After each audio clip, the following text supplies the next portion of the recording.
Hello students, welcome you all to physics links channel. तो आज हम लोग वेक्टर का लेक्चर नंबर 1 पढ़ने जा रहे हैं, जो कि motion in a plane chapter के अंदर आता है। तो motion in a plane chapter, उसके अंदर एक्चुअली 4 पार्ट्स है। फर्स्ट पार्ट है आपका वेक्टर, सेकंड पार्ट है मोशन इन 2D 3D, जिसके अंदर rain man problems, river boat problems, relative velocity, ये सारे टॉपिक्स पढ़ते हैं। थर्ड पार्ट है प्रोजेक्टाइल मोशन और फोर्थ पार्ट है सर्कुलर मोशन। तो सारे पार्ट्स को हम लोग सिस्टमेटिक के तौर पे ख़त्म करेंगे। बच्चों, ये इतना ज़्यादा इंपॉर्टेंट चैप्टर है वेक्टर, इसका सिग्निफिकेंस सिर्फ फिजिक्स में ही नहीं, मैथमेटिक्स के अंदर भी है। तो अभी मैं कुछ आप लोग को दिखाने वाला, उसको नोट डाउन मत करिएगा, बस थोड़ा नॉलेज के लिए कि कितना इंपॉर्टेंट चैप्टर है वेक्टर हमारे फिजिक्स और मैथ्स के लिए। देखते हैं जरा एक बार। देखो ये है ना, देखो लिखा है importance of concept of vectors in physics and mathematics. Class 11 physics के सारे चैप्टर्स लिखा हुआ है और क्लास 12 फिजिक्स के सारे चैप्टर्स। हम लोग एक टॉपिक पढ़ेंगे पूरा वेक्टर्स, कितने जगह पर यूज़ है वो देखे जरा। Chapter 3 motion in straight line, motion in a plane, work power energy, rotation, gravitation, solids, fluids, फिर वेव्स। तो 8 चैप्टर तो क्लास 11 फिजिक्स में इसका यूजेस आएगा। क्लास 12 फिजिक्स में देखोगे 10 चैप्टर है, सिस्टमेटिक है, नॉन स्टॉप। 1 2 3 4 5 6 7 8 9 7 8 तक, उसके बाद 10 और 11, इतने सारे चैप्टर। तो सोचो अगर बच्चों ये चैप्टर अगर कमांड ना रहे तो 10 8 18 टोटल चैप्टर जो है ना, हमारा कॉन्सेप्ट हिल जाएगा फिजिक्स का। तो जो फिजिक्स का सबसे मजबूत बिल्डिंग बनाने जा रहे हैं ना, उसका एक जड़ वाला टॉपिक है। तो इसको बहुत अच्छे से पढ़ेंगे ताकि इतने सारे टॉपिक्स पर हमारा कमांड हो। नेक्स्ट और क्या है, क्लास 11th का मैथमेटिक्स के अंदर। तो जो बच्चे मैथ्स लिए आप कमेंट करना कि मैथ्स के अंदर जो एक टॉपिक है चैप्टर कॉम्प्लेक्स नंबर, तो वो कहने को लगता है कि मैथमेटिक्स का एक टॉपिक होगा, लेकिन अगर फिजिक्स का वेक्टर और कॉम्प्लेक्स नंबर दोनों को अगर फ्यूज़ कर दो बच्चों, तो दोनों जो है ना बिल्कुल सेम ही है। तो मैं उसका फ्यूज़न भी जो है ना नेक्स्ट लेक्चर में आपको, मैं थोड़ा सा चैप्टर जब खत्म हो जाएगा, मतलब ये लेक्चर, उसके लास्ट में 5-7 मिनट आपको बता दूंगा कि कैसे दोनों फ्यूज्ड है, सेम ही चीज़ है। क्लास 12th मैथ्स के अंदर पूरा एक चैप्टर ही है वेक्टर, यानी कि क्लास 11th का फिजिक्स अगर हमने वेक्टर पढ़ा तो 12th का मैथमेटिक्स का एक चैप्टर कंप्लीट हो जाएगा। पैरेलली अभी आप चाहो तो 12th का मैथ्स आप बना सकते हो। तो ये इंपॉर्टेंस है। तो सबसे इंपॉर्टेंट चैप्टर बच्चों, चलते हैं अब आगे। इसको भी नोट डाउन करने की जरूरत नहीं, बस आपके नॉलेज के लिए थोड़ा सा है कि जो वेक्टर का कॉन्सेप्ट है कैसे जो है ना डेवलप होते गया, साइंटिस्ट एक एक करके आते गए और उसमें इंप्रूवमेंट्स करते गए, डेवलप करते गए कॉन्सेप्ट। देखते हैं। तो सबसे पहले साइंटिस्ट जो है वो कैस्पर वेसल, दिमाग लगाए। फिर जीन रॉबर्ट आर्गंड, ये देखो बच्चों ना, साइंटिस्ट का एक्चुअली ये नाम क्या है देख रहे हो, जीन रॉबर्ट आर्गंड। कॉम्प्लेक्स नंबर जो मैथमेटिक्स के अंदर आप पढ़ोगे क्लास 11th मैथ्स में, उसके अंदर ना आएगा आर्गंड प्लेन, कॉम्प्लेक्स प्लेन, ऐसे करके पढ़ते हैं तो लगता है कि क्या है, एक्चुअली वो साइंटिस्ट का नाम है। तो बोले ना कॉम्प्लेक्स नंबर और वेक्टर और ये फिजिक्स मैथ दोनों लिंक्ड है, तो यही साइंटिस्ट का देन है इधर उधर। तो वहाँ भी सेम चीज़ आता है। फिर गॉस है साइंटिस्ट। उसके बाद finally the development of concept of vectors was done by Hermann Grassmann. ये आए और फाइनली जो है उसको पूरा कॉन्सेप्ट ये किया, जिसके कारण 20-25 पेज हमारा क्या हो गया है, ऐड हो गया है चैप्टर के अंदर। चलते हैं। देखिए सबसे पहले क्या है कॉन्सेप्ट ऑफ मैग्नीट्यूड। बढ़िया से समझते हैं कि भाई मैग्नीट्यूड क्या होता है और किसको हम लोग कहते हैं। तो हमने पढ़ा है शुरुआती यूनिट्स एंड मेजरमेंट चैप्टर में कि कोई भी फिजिकल क्वांटिटी को हम एक्सप्रेस करते हैं कैसे, x = nu, बता चुके हैं बहुत अच्छे से। तो इसके अंदर देखो x फिजिकल क्वांटिटी है, n न्यूमेरिकल वैल्यू, u है unit of that physical quantity. जैसे कि एग्जाम्पल के तौर पे अगर हम लोग लिखे कि लेंथ लेटेड विद 3 मीटर, या अगर और भी कोई क्वांटिटी ले ले, लेटेड विद स्पीड कितना है 10 मीटर पर सेकेंड। तो इसमें देखेंगे कि ये 3 क्या है, ये 10 क्या है तो न्यूमेरिकल वैल्यू। इसी को हम लोग कहते हैं मैग्नीट्यूड। क्या बोलते हैं, मैग्नीट्यूड। तो अगर बोलेंगे ना लेंथ 3 मीटर है, तो what is magnitude in this, तो मैग्नीट्यूड है कितना 3, शॉर्ट में लिख दिया एमएजी। इसमें अगर बोलेंगे स्पीड में व्हाट इज द मैग्नीट्यूड, तो ये कितना है सिर्फ 10 पॉजिटिव।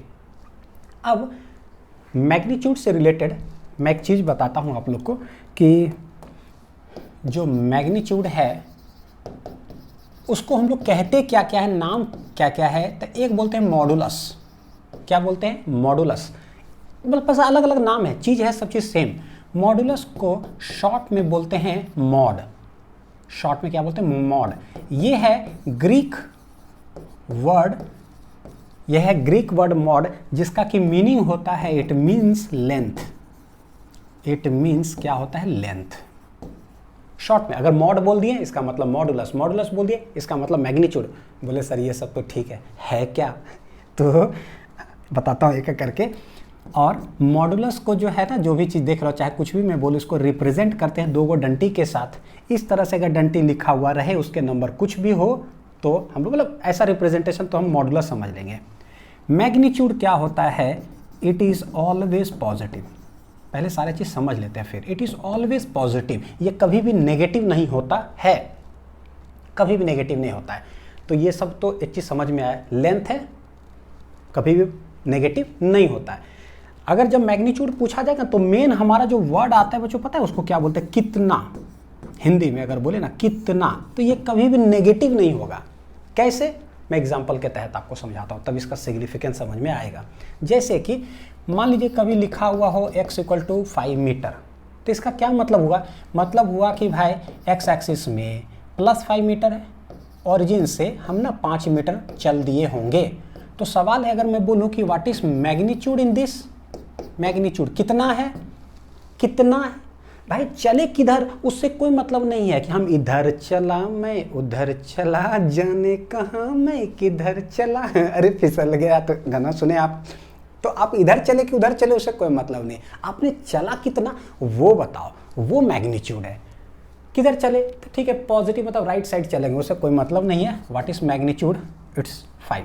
अच्छा, दूसरा अगर मान लीजिए मैं बोलूँ x = -5 मीटर, इसका क्या मतलब हुआ? इसका मतलब हुआ कि मैं ओरिजिन से चला हूँगा, इधर चला, मैं अभी इधर चला, उधर चला था, अभी इधर चल रहा हूँ। माइनस मतलब कि नेगेटिव साइड में चला हूँगा, कितना? 5 मीटर। लेकिन अगर पूछेंगे ना कि व्हाट इज मैग्नीट्यूड, तो मैग्नीट्यूड हो जाएगा सिर्फ 5। बहुत सारे बच्चे गलती करते हैं, इसमें -5 मीटर लिखा रहता है तो बोलते क्या है मैग्नीट्यूड, तो बोलते हैं -5 मैग्नीट्यूड है। नहीं, मैग्नीट्यूड इज ऑलवेज पॉजिटिव। तो यहाँ से एक कंक्लूजन क्या निकालते हैं कि बोले थे ना डंटी से रिप्रेजेंट करते हैं, तो डंटी के अंदर अगर +5 अगर हो तो ये आउटपुट देगा +5, लेकिन अगर -5 उसके अंदर हो ना तो भी ये आंसर देगा +5। सो दिस इज कॉल्ड एक मैथमेटिकल, एक तरह से समझो कि फंक्शन है, ऑपरेशन है बच्चों, ठीक है, उसके अंदर जाता है, वो पॉजिटिव ही बाहर देता है, कुछ भी हो। इसको बोलते हैं, कैसे रीड करेंगे? mod 5, mod of -5, it will always give positive value. तो ये हो जाता है।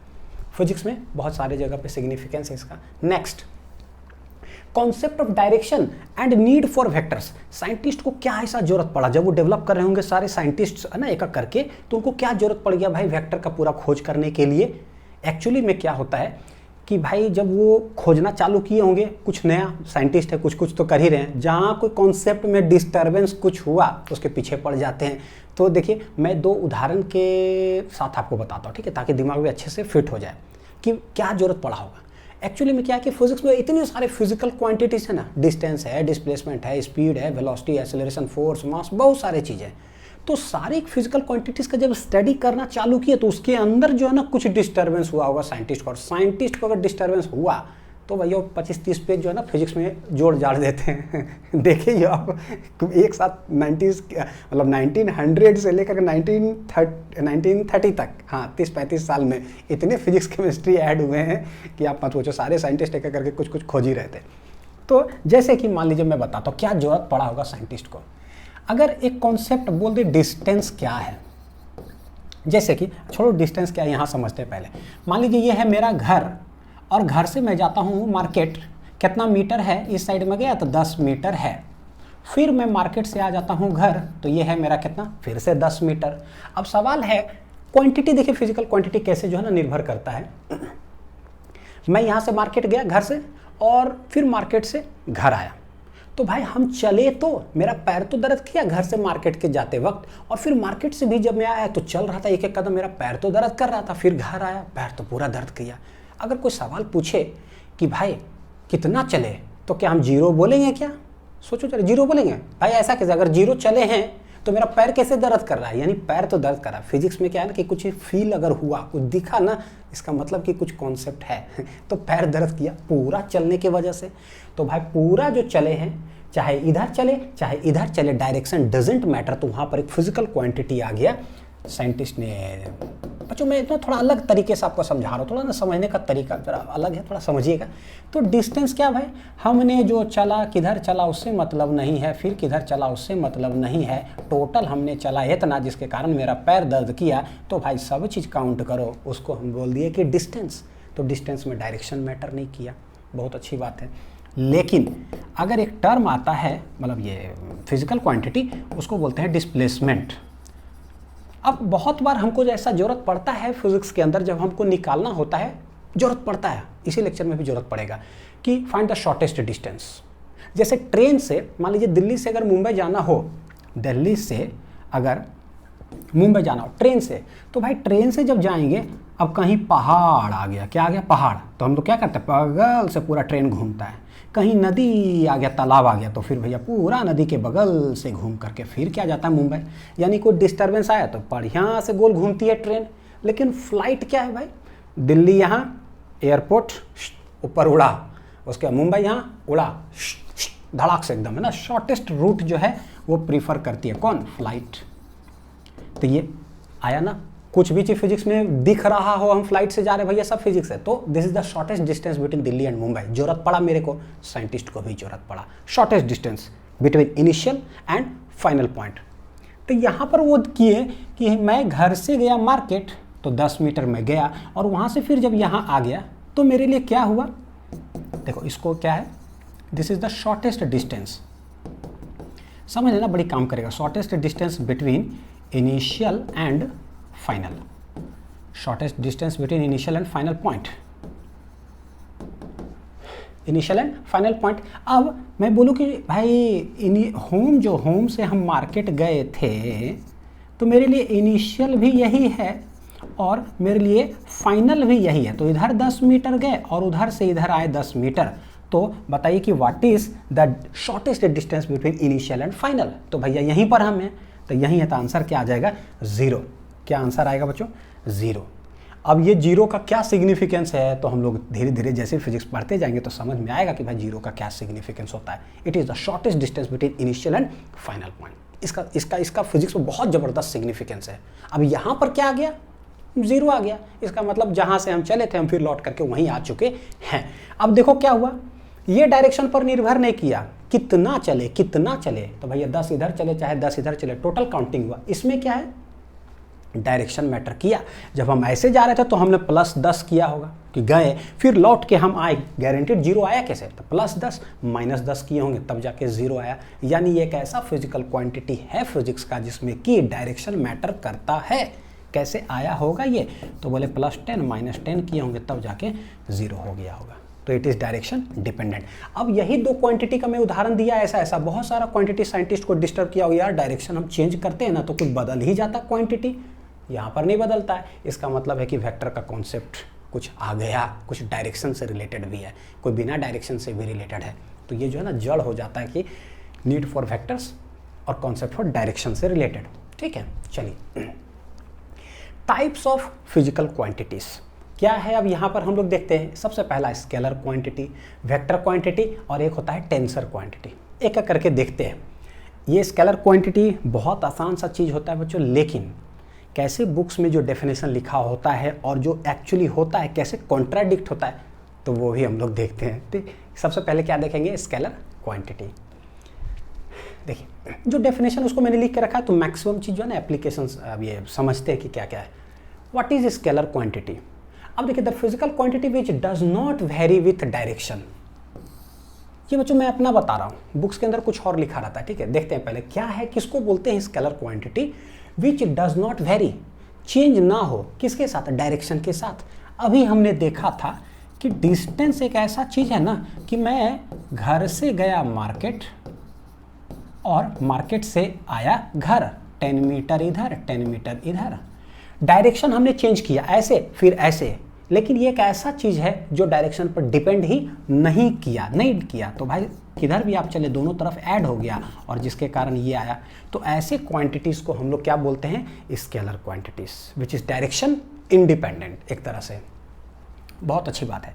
इसका एग्जाम्पल हम लोग लिख सकते हैं बच्चों, डिस्टेंस हो गया, मास है, टाइम है, स्पीड है, ये सारे चीज़ और भी बहुत सारा है। ये सारी चीज़ को हम लोग क्या बोलते हैं, स्केलर क्वांटिटीज़। ठीक है, बहुत अच्छी बात है। लेकिन बुक्स के अंदर क्या लिखा रहता है ये देखते हैं जरा। Generally in books it is written as कि the physical quantity which has only magnitude and no direction. Is called scalar quantity. ये इसका क्या मतलब हुआ भाई? अब the physical quantity which has only magnitude, यानी वैसे क्वांटिटी जिसका ओनली मैग्नीट्यूड हो, और हम जानते हैं कि मैग्नीट्यूड ऐसा होता है कि ऑलवेज पॉजिटिव क्वांटिटी, उसको नेगेटिव तो होता नहीं है, इट मीन्स ऑलवेज पॉजिटिव हो, ऑलवेज पॉजिटिव हो, इसका कहने का मतलब। और दूसरा क्या बोलता है कि कोई डायरेक्शन नहीं होना चाहिए, नो डायरेक्शन। तो नो डायरेक्शन का मतलब क्या होता है पता है? नो डायरेक्शन बोले सर ये क्या है नो डायरेक्शन? मतलब नो मीन्स नो एकदम, तो no direction means no direction. तो अगर ऐसा कुछ हो तो उसको हम लोग कहते हैं स्केलर क्वांटिटी, जो कहीं ना कहीं बच्चों क्या है पता है? इनकम्प्लीट चीज है। कैसे? बुक के हिसाब से ऑलवेज पॉजिटिव होगा तभी स्केलर क्वांटिटी है, ठीक है। अच्छा एक और चीज बता देता हूँ, देखिए डेफिनेशन है तो ये दो ही जगह आ सकता है लिखने के लिए, या तो स्कूल के एग्जामिनेशन में, या कोई ऐसा कंपटीशन दे रहे जहाँ डिस्क्रिप्टिव हो, अगर आए तो हम लिखेंगे, तो लिख दीजिएगा। लिखना यही है क्योंकि नंबर भी लाना है, ठीक है। कंपटीशन में तो जरूरत नहीं पड़ता है, बहुत अच्छी बात, लेकिन लिखना यही है। लिख दिए, नंबर आ गया, बहुत अच्छी बात है। अब हम लोग ना फिजिक्स को सीख लेते हैं कि एक्चुअली में फिजिक्स होता क्या है बच्चों, वो देखते हैं। तो ऑलवेज पॉजिटिव तो स्केलर क्वांटिटी होगा, कोई डायरेक्शन नहीं होगा तो स्केलर क्वांटिटी होगा। सच्चाई क्या है? मेरे पास ऐसा बहुत सारा फिजिकल क्वांटिटी है जिसमें पॉजिटिव नहीं होता है, नेगेटिव होता है, और वो भी स्केलर क्वांटिटी होता है। कॉन्ट्राडिक्ट कर जाएगा। देख अब आपको दिखाता हूँ मैं दोनों चीज़। देखिए important point regarding scalar quantity, scalar quantity में भी नेगेटिव भी हो सकता है, जबकि बुक्स क्या कहता है डेफिनेशन बच्चों के? Always positive. भैया गलत हो गया ना, क्योंकि नेगेटिव कैसे? हम लोग जानते हैं चार्ज रिलेटेड भी मान लीजिए 5 कूलम, तो भैया नेगेटिव भी तो होता है -5 कूलम। पॉजिटिव नेगेटिव दोनों चार्ज, इलेक्ट्रॉन जैसे नेगेटिव है, प्रोटॉन पॉजिटिव। करंट को भी हम लोग +5 एम्पियर, करंट को अगर लिखना हो रिलेटेड में -2 एम्पियर, इस तरह से लिखते हैं, प्लस माइनस दोनों होता है। हम लोग इसको क्लास 12th में जब पढ़ेंगे ना करंट, तो उसमें मैं बताऊंगा, आप देखना नेगेटिव का क्या मतलब, पॉजिटिव होता है ये। अच्छा पोटेंशियल एनर्जी, तो भाई पोटेंशियल एनर्जी भी बच्चों जो है ना रिलेटेड +5 जूल, और पोटेंशियल एनर्जी -5 कुछ भी, इस तरह से इसको रिप्रेजेंट करते हैं। कैसे? तो इसका तो उदाहरण भी देखो जो ना, कोई भी दो मास अगर रखा हुआ हो m1 m2, ये ग्रेविटेशन चैप्टर के अंदर पढ़ाऊंगा। r दूरी पर रखा हुआ, हमको पता है कि कोई भी मास होता है ना, ग्रेविटेशनल लॉ जो है न्यूटन का, यूनिवर्सल ग्रेविटेशनल लॉ क्या बोलता है? हर दो मास अट्रैक्ट ही करता है एक दूसरे को। तो जब भी अट्रैक्ट करता है तो पोटेंशियल एनर्जी का फॉर्मूला ही होता है -G(m1m2) / r। कैसे आया, क्या आया, वो सारी चीज़ हम लोग देखेंगे। तो नेगेटिव हो गया। और अगर चार्ज के हिसाब से देखें, मान लीजिए एक +Q1 चार्ज ले लेते हैं, +Q2 चार्ज ले लेते हैं, r दूरी पर रखा हुआ हो, ये प्लस उसको धक्का मारेगा, वो भी धक्का। रिपल्सन फोर्स, तो इसका जब पोटेंशियल एनर्जी निकालेंगे बच्चों, क्या आता है पता है? +K Q1 Q2 / r। थोड़ा सा यूनिट्स एंड मेजरमेंट के अंदर मैंने बताया था हल्का सा बच्चों, है ना, कि डायमेंशन जब बता रहे थे, ये K1/4πε0 होता है, फोर्स, इलेक्ट्रिक फोर्स का जो बताया था ना फॉर्मूला, वहीं से बस आता है। तो अभी ये सब क्या है अभी छोड़ दो, जब पढ़ेंगे 12th में तो देखेंगे, लेकिन दिमाग में चलो कि क्या है पोटेंशियल एनर्जी, कब पॉजिटिव कब नेगेटिव। कोई भी चीज़ अट्रैक्टिव फोर्स अगर हो तो नेगेटिव होता है, और कभी भी रिपल्सिव अगर फोर्स हो ना तो पॉजिटिव होता है। लेकिन अब हो गया ना पॉजिटिव नेगेटिव, लेकिन पोटेंशियल एनर्जी होता क्या पता है? Scalar quantity. ये सारे स्केलर क्वांटिटी है, नेगेटिव हो रहा है, डेफिनेशन तो गड़बड़ वाला बात है, इनकम्प्लीट। वर्क डन पढ़ेंगे तो वर्क डन भी जो है मेरा पॉजिटिव और नेगेटिव दोनों होता है। कहीं 5 जूल आंसर आ रहा है, कहीं -2 जूल, कहीं 3 जूल, ऐसा, यानी ये दोनों। तो सबसे पहला चीज़ तो कॉन्ट्राडिक्ट हो गया कि स्केलर क्वांटिटी नेगेटिव तो हो सकता है। अच्छा डायरेक्शन का बोला था ना, हैज़ नो डायरेक्शन। देखिए जरा क्या, स्केलर क्वांटिटी में हैव डायरेक्शन। बोलेंगे सर ऐसा कैसे? तो अभी आप खाली समझते चलो क्या करके। करंट का डायरेक्शन होता है, कैसे? फिक्स्ड डायरेक्शन है इसका। जैसे मान लो कि कोई बल्ब आप जला रहे हो, कोई रजिस्टर है, पढ़े भी होंगे 10th में, ये बैटरी है, इधर प्लस टर्मिनल माइनस टर्मिनल कोई बैटरी वोल्टेज भी है। करंट ऑलवेज फ्लोज फ्रॉम किधर? एक्सटर्नल सर्किट में, मतलब आउटसाइड द बैटरी, पॉजिटिव से निकलता है करंट और नेगेटिव की तरफ जाता है। तो भाई इसका फिक्स्ड डायरेक्शन है। तो मतलब सवाल देखो, what is the direction of current? तो बोलते हैं इट इज, मतलब direction of current is from the positive terminal to the negative terminal of the battery, external to the battery. ये डायरेक्शन होता है। अब डायरेक्शन होता है, लेकिन भाई करंट है क्या? Scalar quantity. तो मामला गड़बड़ है कुछ ना कुछ। है ना, रीजन। फिर प्रेशर भी देखो जरा क्या है, प्रेशर हम लोग बोलते हैं क्या, फोर्स पर यूनिट एरिया। लेकिन सवाल है कि कौन सा फोर्स, भाई यहाँ इसका डायरेक्शन फिक्स्ड है, कोई जमीन ऐसे है यहाँ पर है ना, कोई भी फोर्स लगेगा तो वो फोर्स फिक्स्ड है कि भैया 90 डिग्री यानी perpendicular to the surface force हमेशा लगना चाहिए, तो ही उसको हम लोग बोलते हैं कितना फोर्स लग रहा है पर यूनिट एरिया, उसको प्रेशर कहते हैं। परपेंडिकुलर फोर्स, तो परपेंडिकुलर फोर्स को हम ऐसे रिप्रेजेंट कर दिए, कैसा फोर्स है ये, परपेंडिकुलर फोर्स। को टेढ़ा मेढ़ा फोर्स अगर हुआ ना, मान लीजिए कि ऐसे लग रहा है, ऐसे लग रहा है, तो उसको हम लोग प्रेशर नहीं बोलेंगे कितना फोर्स लगा, परपेंडिकुलर लगना चाहिए, एक डायरेक्शन इसके अंदर एसोसिएटेड है कि भाई, लेकिन दिस इज क्या, स्केलर क्वांटिटी। तो यहाँ भी मामला क्या है बच्चों, गड़बड़ है। फ्लूइड्स के अंदर आपको सरफेस टेंशन पढ़ाएंगे, उसका भी डायरेक्शन होता है, लेकिन क्या है, स्केलर क्वांटिटी। तो सवाल है कि सर तो हम लोग क्या समझे, अब समझे ये कि दिमाग में ये रखना है कि ऐसा कोई हार्ड एंड फास्ट रूल नहीं है कि स्केलर क्वांटिटी सिर्फ पॉजिटिव होगा, गलत है, नेगेटिव भी हो सकता है। स्केलर क्वांटिटीज के पास कोई डायरेक्शन नहीं होता है, गलत है, डायरेक्शन होता है। तो ये सारे चीज़ दिमाग में रखेंगे। एक्चुअल में जो मैं कॉन्सेप्ट बच्चों जो है ना, एक्चुअली मैंने जो बनाया है वो मैं आप लोग को बता देता हूँ। देखिए स्केलर क्वांटिटी जो है ना, एक्चुअली 2 टाइप्स का होना चाहिए जो है, ठीक है, कैसा होना चाहिए, 2 टाइप्स का, क्योंकि पॉजिटिव नेगेटिव भी आता है और डायरेक्शन भी आ रहा है। देखते हैं, देखिए जैसे बोले क्या, scalar quantity which is formed by modulus of a vector. अब मैंने अभी देखिए वेक्टर तो अभी जस्ट स्टार्ट किया नहीं, तो अभी थोड़ा सा आइडिया नहीं आएगा, तो ये चीज़, और एक तो ये है ना स्केलर क्वांटिटी, और दूसरा है बच्चों की scalar quantity which is found by dot product of 2 vectors. तो इसके बारे में लिखता हूँ, देखते हैं हम लोग कितना समझ में आ सकता है। कभी भी मॉडुलस ऑफ ए वेक्टर का मतलब क्या हो जाएगा कि डंटी के अंदर लिखा हुआ हो, तो इसको ऐसे पढ़ें, मॉडुलस ऑफ ए वेक्टर अगर ऐसा हो तो वो क्या हो जाएगा, स्केलर क्वांटिटी। मैं इसे लिख देता हूँ, देखिएगा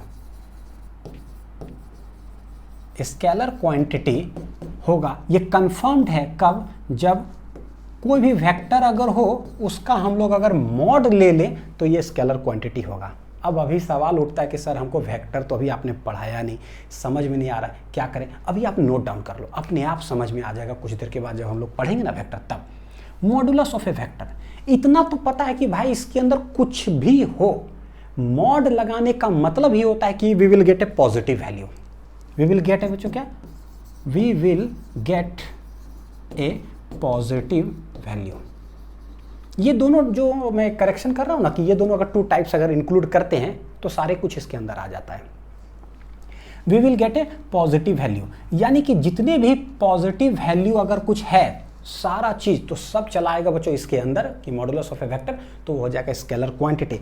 जैसे कि अगर मैं बोलूँ कि डिस्टेंस, एग्जाम्पल के तौर पे देखो डिस्टेंस तो क्या है, ऑलवेज पॉजिटिव, ये सब किधर देखो, डिस्टेंस हो गया, टाइम भाई ऑलवेज पॉजिटिव, स्पीड क्या है, ऑलवेज पॉजिटिव। तो ये सारा चीज जो क्वांटिटीज आ रहा है ना, ये ऑलवेज है पॉजिटिव, ऑलवेज पॉजिटिव है। तो ये सारे चीज इसके अंदर ऑलरेडी चला आएगा, बस जो पॉजिटिव हो अगर है ऐसा तो वो हो जाएगा मेरा स्केलर क्वांटिटी। बहुत अच्छी बात है। लेकिन अगर नेगेटिव हो तो कैसे आएगा, तो नेगेटिव कहाँ से आता है, वो देखिए यहाँ से आता है बच्चों, कि एक और चीज होता है कि डॉट प्रोडक्ट ऑफ 2 वेक्टर्स अगर हो तो उसको हम लोग बोलते हैं स्केलर क्वांटिटी। अभी जो भी मैं यहाँ पर बोल रहा हूँ, फर्स्ट टाइम बच्चों पढ़ रहे हो ना, तो यहाँ से अभी 1 मिनट 1.5 मिनट नहीं कुछ समझ में आएगा, तो कोई बात नहीं है। डॉट प्रोडक्ट ऑफ वेक्टर्स जो है ना, हमारा एक लेक्चर ही होगा, जब उसको पढ़ेंगे ना तो अपने आप समझ में आ जाएगा, ओ डॉट प्रोडक्ट करने से नेगेटिव भी आंसर आता है। क्या है ये, देखिए अगर मतलब कि स्केलर क्वांटिटी उसको भी हम लोग कहते हैं जो डॉट प्रोडक्ट ऑफ कितना वेक्टर, 2 वेक्टर से आता हो। डॉट प्रोडक्ट का मतलब क्या होता है कि कोई एक वेक्टर हो, देखिए अभी बोले बच्चों अभी कुछ समझ में नहीं आएगा, लेकिन फिर भी एक बार सुन लीजिए, क्या करें अब पढ़ाएंगे आगे तब पता चले। कोई एक वेक्टर हो ए और डॉट से वो गुना करे, तो अगर जो भी इसका रिजल्ट आता है ना, वो कैसा हो जाता है पता है, स्केलर क्वांटिटी। जैसे कि एग्जाम्पल, वर्क डन जो हम बोलते हैं ना, वो होता है स्केलर क्वांटिटी। सवाल है कि वर्क डन पॉजिटिव भी हो सकता है, नेगेटिव और जीरो भी होता है। क्या होता है, जीरो भी होता है, पॉजिटिव नेगेटिव जीरो, ये स्केलर क्वांटिटी है। कैसे नेगेटिव होगा? तो बोले वर्क डन आता ही है कैसे? फोर्स डॉट डिस्प्लेसमेंट का डॉट प्रोडक्ट करने से। और जब हम डॉट प्रोडक्ट पढ़ेंगे तो हम जानेंगे कि कभी भी कोई दो वेक्टर हो, यह फोर्स वेक्टर है, डिस्प्लेसमेंट वेक्टर है, दोनों का डॉट प्रोडक्ट करते हैं ना तो स्केलर हो जाता है। क्या हो जाता है? स्केलर, यानी उसके पास कोई डायरेक्शन नहीं हुआ, स्केलर। तो वो जो होता है वो पॉजिटिव भी आ सकता है, नेगेटिव भी आ सकता है, जीरो भी आ सकता है। यानी जो कॉन्ट्राडिक्टरी वहाँ था ना कि स्केलर क्वांटिटी सिर्फ मैग्नीट्यूड होगा, गलत बात है भैया, नेगेटिव भी हो सकता है। तो धड़ाक से कोई पूछेगा कैसे? तो बोले देखो, जो डॉट प्रोडक्ट से आता है कोई फिजिकल क्वांटिटी ना, वो नेगेटिव भी होता है, पॉजिटिव भी होता है, और वो स्केलर क्वांटिटी हो जाता है। ठीक है, इतना आपने सुन लिया बच्चों, आप लिख लो। नहीं समझ में आया होगा बिल्कुल भी चिंता मत करना, ये तो पूरा एक लेक्चर ही हम लोग इस पर पढ़ने वाले हैं। तो यहाँ से ये होता है, तो ये सटीक चीज़ है। लिखने के लिए, नंबर लाने के लिए तो वही लिख देना है, which has only magnitude but no direction. Next देखते हैं जरा क्या है, वेक्टर क्वांटिटी। क्या है बच्चों? Vector quantity. तो ऐसा quantity which changes due to change in of direction. ऐसा कोई क्वांटिटी जो कि चेंज कर जाए अगर डायरेक्शन चेंज हो तो। उदाहरण के तौर पे बोलता हूं, फोर्स जो है ना, हम बोलते हैं कि वेक्टर क्वांटिटी है। फोर्स क्या है बच्चों? वेक्टर क्वांटिटी है। बहुत अच्छी बात है। मान लीजिए फोर्स का यूनिट जैसे 5 न्यूटन है, मेरे को ना कोई इधर से मारे 5 न्यूटन से, मारे कस के तो मैं इधर फेंका जाऊंगा, कोई 5 न्यूटन से इधर से मारे तो मैं इधर फेंका जाऊंगा। साइमल्टेनियसली दोनों 5-5 न्यूटन मेरे को मार रहा है। तो देखने से फील क्या आता है? अभी मैंने कोई डायरेक्शन का बात ही नहीं किया, मैंने बोला ना कि मेरे ऊपर 5 न्यूटन का 2 आदमी जो है ना मार रहा है। तो बोले यार कहीं ना कहीं तो फेंका ही जाएंगे। लेकिन जरा सोचो, 2 केस में बताता हूँ। पहला केस 5 न्यूटन ऐसे मार रहा है और एक और आदमी 5 न्यूटन इधर से मार रहा है, तब तो 5-5 लगा टोटल, तो हम इधर फेंका गए। ये एक रिजल्ट दिखता है भैया, रिजल्ट क्या हो रहा है, हम फेंका गए। तो पता चलता है दोनों इधर से मारा होगा तो फेंका गए होंगे। लेकिन मैं डायरेक्शन बदल देता हूँ, 5 इधर से कोई मार रहा है और 5 इधर से साइमल्टेनियसली मार रहा हो, 5-5, हम किधर जाएंगे? आप सोच करके देखो, फिजिक्स तो दिखता है सब कुछ। 5 इधर जाने वाले थे लेकिन वो उधर से 5 भी मार दिया तो हम कहाँ जाएंगे? कहीं नहीं जाएंगे। मेरा हाथ पकड़ के 5-5 खींचते रहे, हम किधर जाएंगे? कहीं नहीं जाएंगे। तो भाई कुछ हुआ ही नहीं, फोर्स लगा, कुछ हो नहीं रहा है, बॉडी घसक ही नहीं रहा है। इसका मतलब क्या हो गया? डायरेक्शन चेंज होने से क्वांटिटी ही चेंज हो जा रहा है। जब दोनों एक डायरेक्शन में फोर्स लगा तो फोर्स का जो फोर्स है वो क्या हुआ? जुटा, 5-5-10। लेकिन अगर वो डायरेक्शन बदल देते हैं, एक इधर तो भैया जीरो हो जाता है। लोग क्वांटिटी जो है तो भाई मैग्नीट्यूड ही अलग हो गया। तो with the change of direction अगर क्वांटिटी चेंज हुआ, उसका वैल्यू कुछ भी चेंज हुआ, तो बस समझिए कि वो क्वांटिटी जो है क्या है बच्चों? वो वेक्टर क्वांटिटी है। जैसे डायरेक्शन चेंज हुआ था, डिस्टेंस पर कोई प्रभाव नहीं पड़ा, चाहे इधर जा रहे चाहे इधर जा रहे, भैया सब जुट रहा है, तो कोई प्रभाव नहीं पड़ा, तो स्केलर क्वांटिटी। लेकिन अगर कुछ प्रभाव पड़ गया, डिस्प्लेसमेंट, हम गए 10 इधर 10 आए इधर, प्रभाव पड़ गया डायरेक्शन चेंज होने से, क्या हो जाएगा? वो वेक्टर क्वांटिटी। तो यही चीज़ है। तो यहाँ पर एग्जांपल लिख देते हैं कि डिस्प्लेसमेंट, ये एक डेफिनेशन हुआ, हाँ, जो बता रहे डिस्प्लेसमेंट हो गया। वेलोसिटी भी उसी तरह से है, एक्सेलरेशन एक्सेट्रा, कुछ भी बोल दो, एक्सेलरेशन है, फोर्स है, ये सारे चीज़ जो है ना वेक्टर क्वांटिटी है। ये एक चीज़ हुआ समझने का। लेकिन जो वेक्टर क्वांटिटी का जो जड़ है ना वो यहाँ है, इसके अंदर कुछ छुपा हुआ है। क्या छुपा हुआ है? खुल जा सिम कि the physical quantities which have, ये देखिए ये भी बुक का लिखा हुआ डेफिनेशन, लेकिन क्या नहीं, ये सही है। कैसे? देखिए, the physical quantity which have magnitude, यानी उसके पास कुछ ना कुछ मैग्नीट्यूड हो, एंड डायरेक्शन, उसके पास डायरेक्शन भी हो, as well as it obeys vector law of addition, तो उसको हम लोग बोलते हैं क्या? Vector quantity. 3 चीज हो, एक तो मैग्नीट्यूड होना चाहिए, दूसरा डायरेक्शन होना चाहिए, तीसरा वेक्टर लॉ ऑफ एडिशन को ओबे करें। Obeys vector law of addition, क्या बोल रहे बच्चों? Obeys vector law of addition.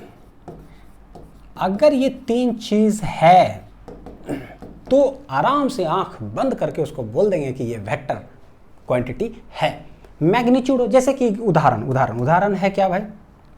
बिना एग्जाम्पल के फिजिक्स समझ में ही नहीं आता है ना। उदाहरण जैसे कि फोर्स का ले लेते हैं, लेट इट बी। तो फोर्स है 5 न्यूटन, क्या है 5 न्यूटन। लग किधर रहा था, मेरे को कौन मारा 5 न्यूटन, ऐसे, तो ऐसे मारा, let this is x axis, इस साइड मेरे को कोई मारा कितना न्यूटन से, 5 न्यूटन से, तो हम लोग बोलेंगे 5 न्यूटन मेरे को मारा है इन x direction, in plus x axis direction, ऐसा कुछ है।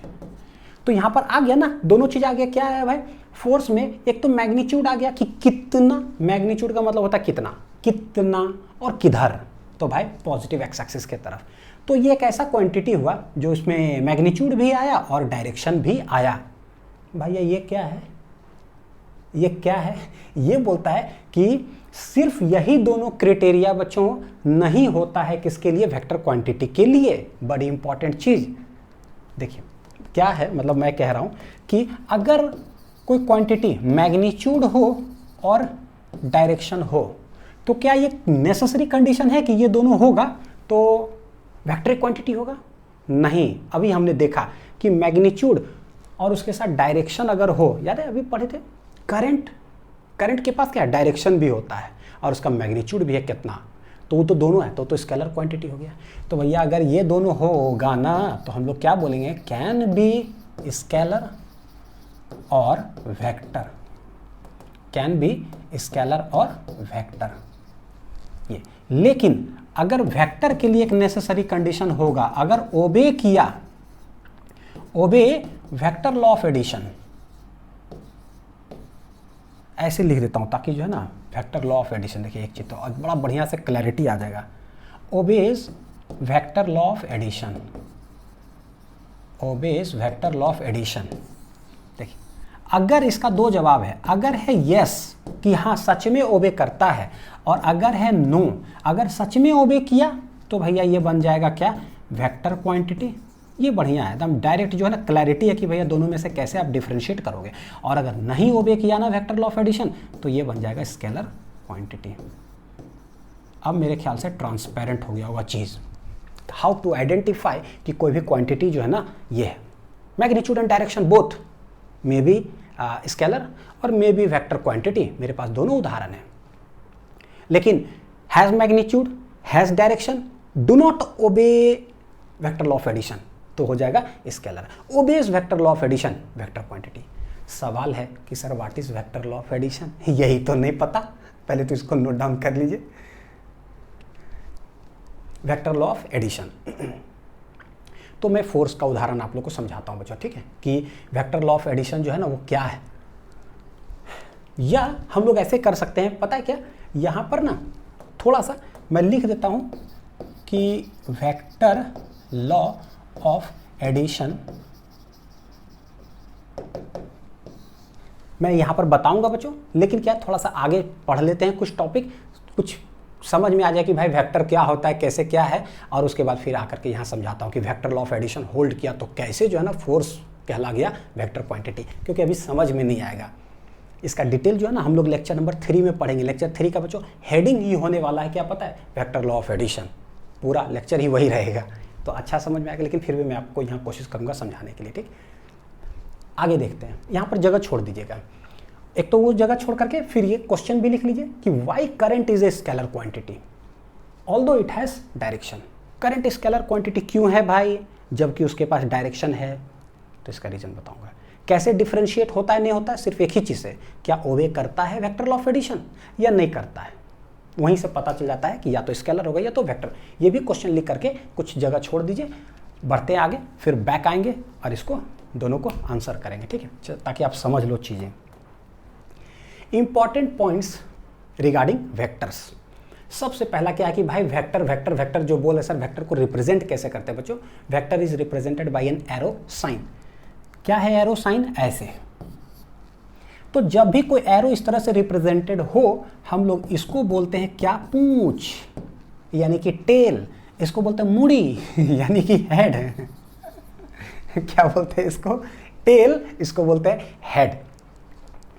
ये जो एरो ऐसे बना हुआ है, ये हेड बताता क्या है, तो हेड जो है ना it indicates direction, it indicates direction. Head indicates direction. और ये जो एरो बना हुआ है तो देख लो, एरो में ऐसा भी बना सकता हूँ, ऐसा बना सकता हूँ भाई, ऐसा बना सकता हूँ। यानी यह length of the arrow, arrow का कितना लेंथ है, तो लेंथ ऑफ द एरो जो है वो इंडिकेट करता है कि उसका मैग्नीट्यूड कितना है। मैग्नीट्यूड मतलब वैल्यू, मतलब कि पॉजिटिव वैल्यू, मतलब कि कितना। तब मेरे को कोई मारा 5 न्यूटन से कि 10 न्यूटन से कि 20 न्यूटन से, अब अलग अलग मतलब न्यूटन मतलब ये फोर्स का से मार सकता है मेरे को बच्चों, है ना। 5 न्यूटन से, 10 न्यूटन से, 20 न्यूटन से भी मार सकता है। तो देख लो मैग्नीट्यूड किसी का ज़्यादा है, किसी का कम। तो ज़्यादा कम हम रिप्रेजेंट कर देंगे लेंथ के एरो से। अगर ऐसा है तो आप समझना 20 न्यूटन, ये है तो 10, ये क्या है तो 5। थोड़ा सा फीलिंग देने के लिए आपको बता रहा हूँ। लैटिट्यूड 5 न्यूटन तो ये 10 न्यूटन, ये 15 या 20 कुछ भी बोल दो तो ये 20 न्यूटन हो जाता है। यानी कि बोलेंगे कि लेंथ ऑफ एरो क्या रिप्रेजेंट करता है, रिप्रेजेंट्स द मैग्नीट्यूड। रिप्रेजेंट क्या करता है, मैग्नीट्यूड। ये अच्छा, एक और चीज है इस एरो का सिग्निफिकेंस। जो ये एरो है इस तरह से बना हुआ, ये जो टेल है ना, ये एक और चीज रिप्रेजेंट करता है, इनिशियल पॉइंट। क्या रिप्रेजेंट करता है, इनिशियल पॉइंट। और ये रिप्रेजेंट करता है फाइनल पॉइंट। क्या रिप्रेजेंट करता है बच्चों, ये फाइनल पॉइंट। कैसे दिखाता हूं, जैसे कि मान लीजिए कि ना मैं ए पॉइंट पर खड़ा हूं और अब मैं जा रहा हूं बी पॉइंट के पास। तो मैं जा किधर रहा हूं, देखिए जरा, ये मान लीजिए कि ऐसा बना दिया एक्स एक्सिस और ये वाई एक्सिस बना दिए। चलो इसको जो है थोड़ा सा टेढ़ा मेढ़ा कर देते हैं ताकि लगे नहीं कि पैरेलल, ऐसा कोई जरूरी नहीं है। ए पॉइंट पर मैं खड़ा हूं और चला गया मैं बी पे। तो भाई मैं गया किधर, ए से मैं गया हूं बी के तरफ। तो if we go from A to B अगर गए हैं तो वेक्टर में ना हम रिप्रेजेंट कैसे करते हैं, तो वेक्टर हमेशा क्या बताए, ये जो एरो है ये मेरा इनिशियल बताता है और ये मेरा फाइनल बताता है। तो लिखने का तरीका क्या होता है बच्चों, ए से जा रहे हैं बी के तरफ तो आप ऐसे लिख दो और इसके ऊपर एक एरो ऐसे लगा देते हैं। ठीक है, क्या दोनों लेटर लिख दिए, उसके ऊपर एरो। इसका मतलब क्या हो गया, ए देख रहे हो, ए है मेरा initial point and we are going towards B, B है मेरा फाइनल पॉइंट। तो हेड चला गया फाइनल और टेल चला गया किधर, इनिशियल के तरफ। तो दिस इज इनिशियल पॉइंट। बड़ी छोटा छोटा चीज़ है बच्चों, लोग का बड़ी अथी आता है ना कि सर पता है फिजिक्स समझ में नहीं आता है। तो हम बोलते हैं देखो कैसे इंसान के पास बोल रहे हो जो खुद फिजिक्स खुद रट करके पहुंचा है तो आप बोलते हो सर मेरे को फिजिक्स नहीं समझ में आता है, तो बोलते देखो मेरे सामने बोल रहे हैं फिजिक्स समझ में नहीं आता, मैं खुद रट के आया हूँ। मन भर रटाओ, कुछ भी पूछ दो, इट इज़ डिफाइंड एज दन दनादन लेकिन रट करके, इसलिए कि भाई अभी कुछ भी आएगा ना, एक एक चीज़ एकदम तोड़ ताड़ करके बताऊंगा कि जो है ना ऐसा ना हो कि फिजिक्स समझ में नहीं आए, असंभव हो जाएगा, फिर घोर अनर्थ हो जाएगा, अन्याय हो जाएगा पृथ्वी पर अगर नहीं समझ में आए तो। बोलो सर ऐसा कैसे हो जाएगा, हाँ जो पढ़ाओगे समझ में आएगा। ये क्यों पता है रीज़न क्यों, रीज़न बिहाइंड दिस इज कि मैं खुद रट के आया हूँ इसीलिए बिना समझे आए तो आपको सब कुछ समझ में आएगा। ये भी कॉन्ट्राडिक्टरी है, इसका भी कोई डेफिनेशन बनाना पड़ेगा। भाई जो रट के आया उससे सब चीज़ समझ में कैसे आ सकता है, इट इज़ डिफाइंड एज बच्चों, फिर से एक नया डेफिनेशन निकलेगा। तो एक ये हो गया। दूसरा देखो क्या बोलते हैं, अच्छा इफ़ वी गो, जहाँ जहाँ मेरे को दिक्कत होगा था ना वो सब जगह बता रहा हूँ। जैसे बोलते हैं दिमाग में, भैया दिमाग में अब 10 से पास करे 11th में गए तो कुछ भी चलता है ना, बेकार सा भी सवाल चलता है यार, चलना चाहिए लेकिन क्या है ना सब दबा लिए अंदर ही अंदर दबा लिए। अब पढ़ाता हूँ आप लोग को, बहुत साल से पढ़ा रहा तो ना, ये सब बाहर निकालता हूँ। देखिए क्या बोले, ए से बी गया तो रिप्रेजेंट कर दिए ए से बी। अच्छा अगर बी से ए अगर हम आए तो क्या करेंगे, देखिए क्या दिमाग में चलता था ना जो वो बताता हूँ। ठीक, if we go from B to A तो हम कैसे लिखते, तो जो मेरा दिमाग में चलता था क्या, ओ ए से बी ऐसे तैसे बोलेंगे, ए से बी। तो अभी तो समझ में आया कि इनिशियल, ये इनिशियल होता है ये फाइनल, तो हम बोले अभी कहाँ से आ रहा है, बी से है तो भाई ऐसे रिप्रेजेंट कर दो, क्या दिक्कत है। देखो ये इनिशियल हो गया टेल की तरफ और ये वाला क्या हो गया फाइनल तो बी से किधर आ गए ए।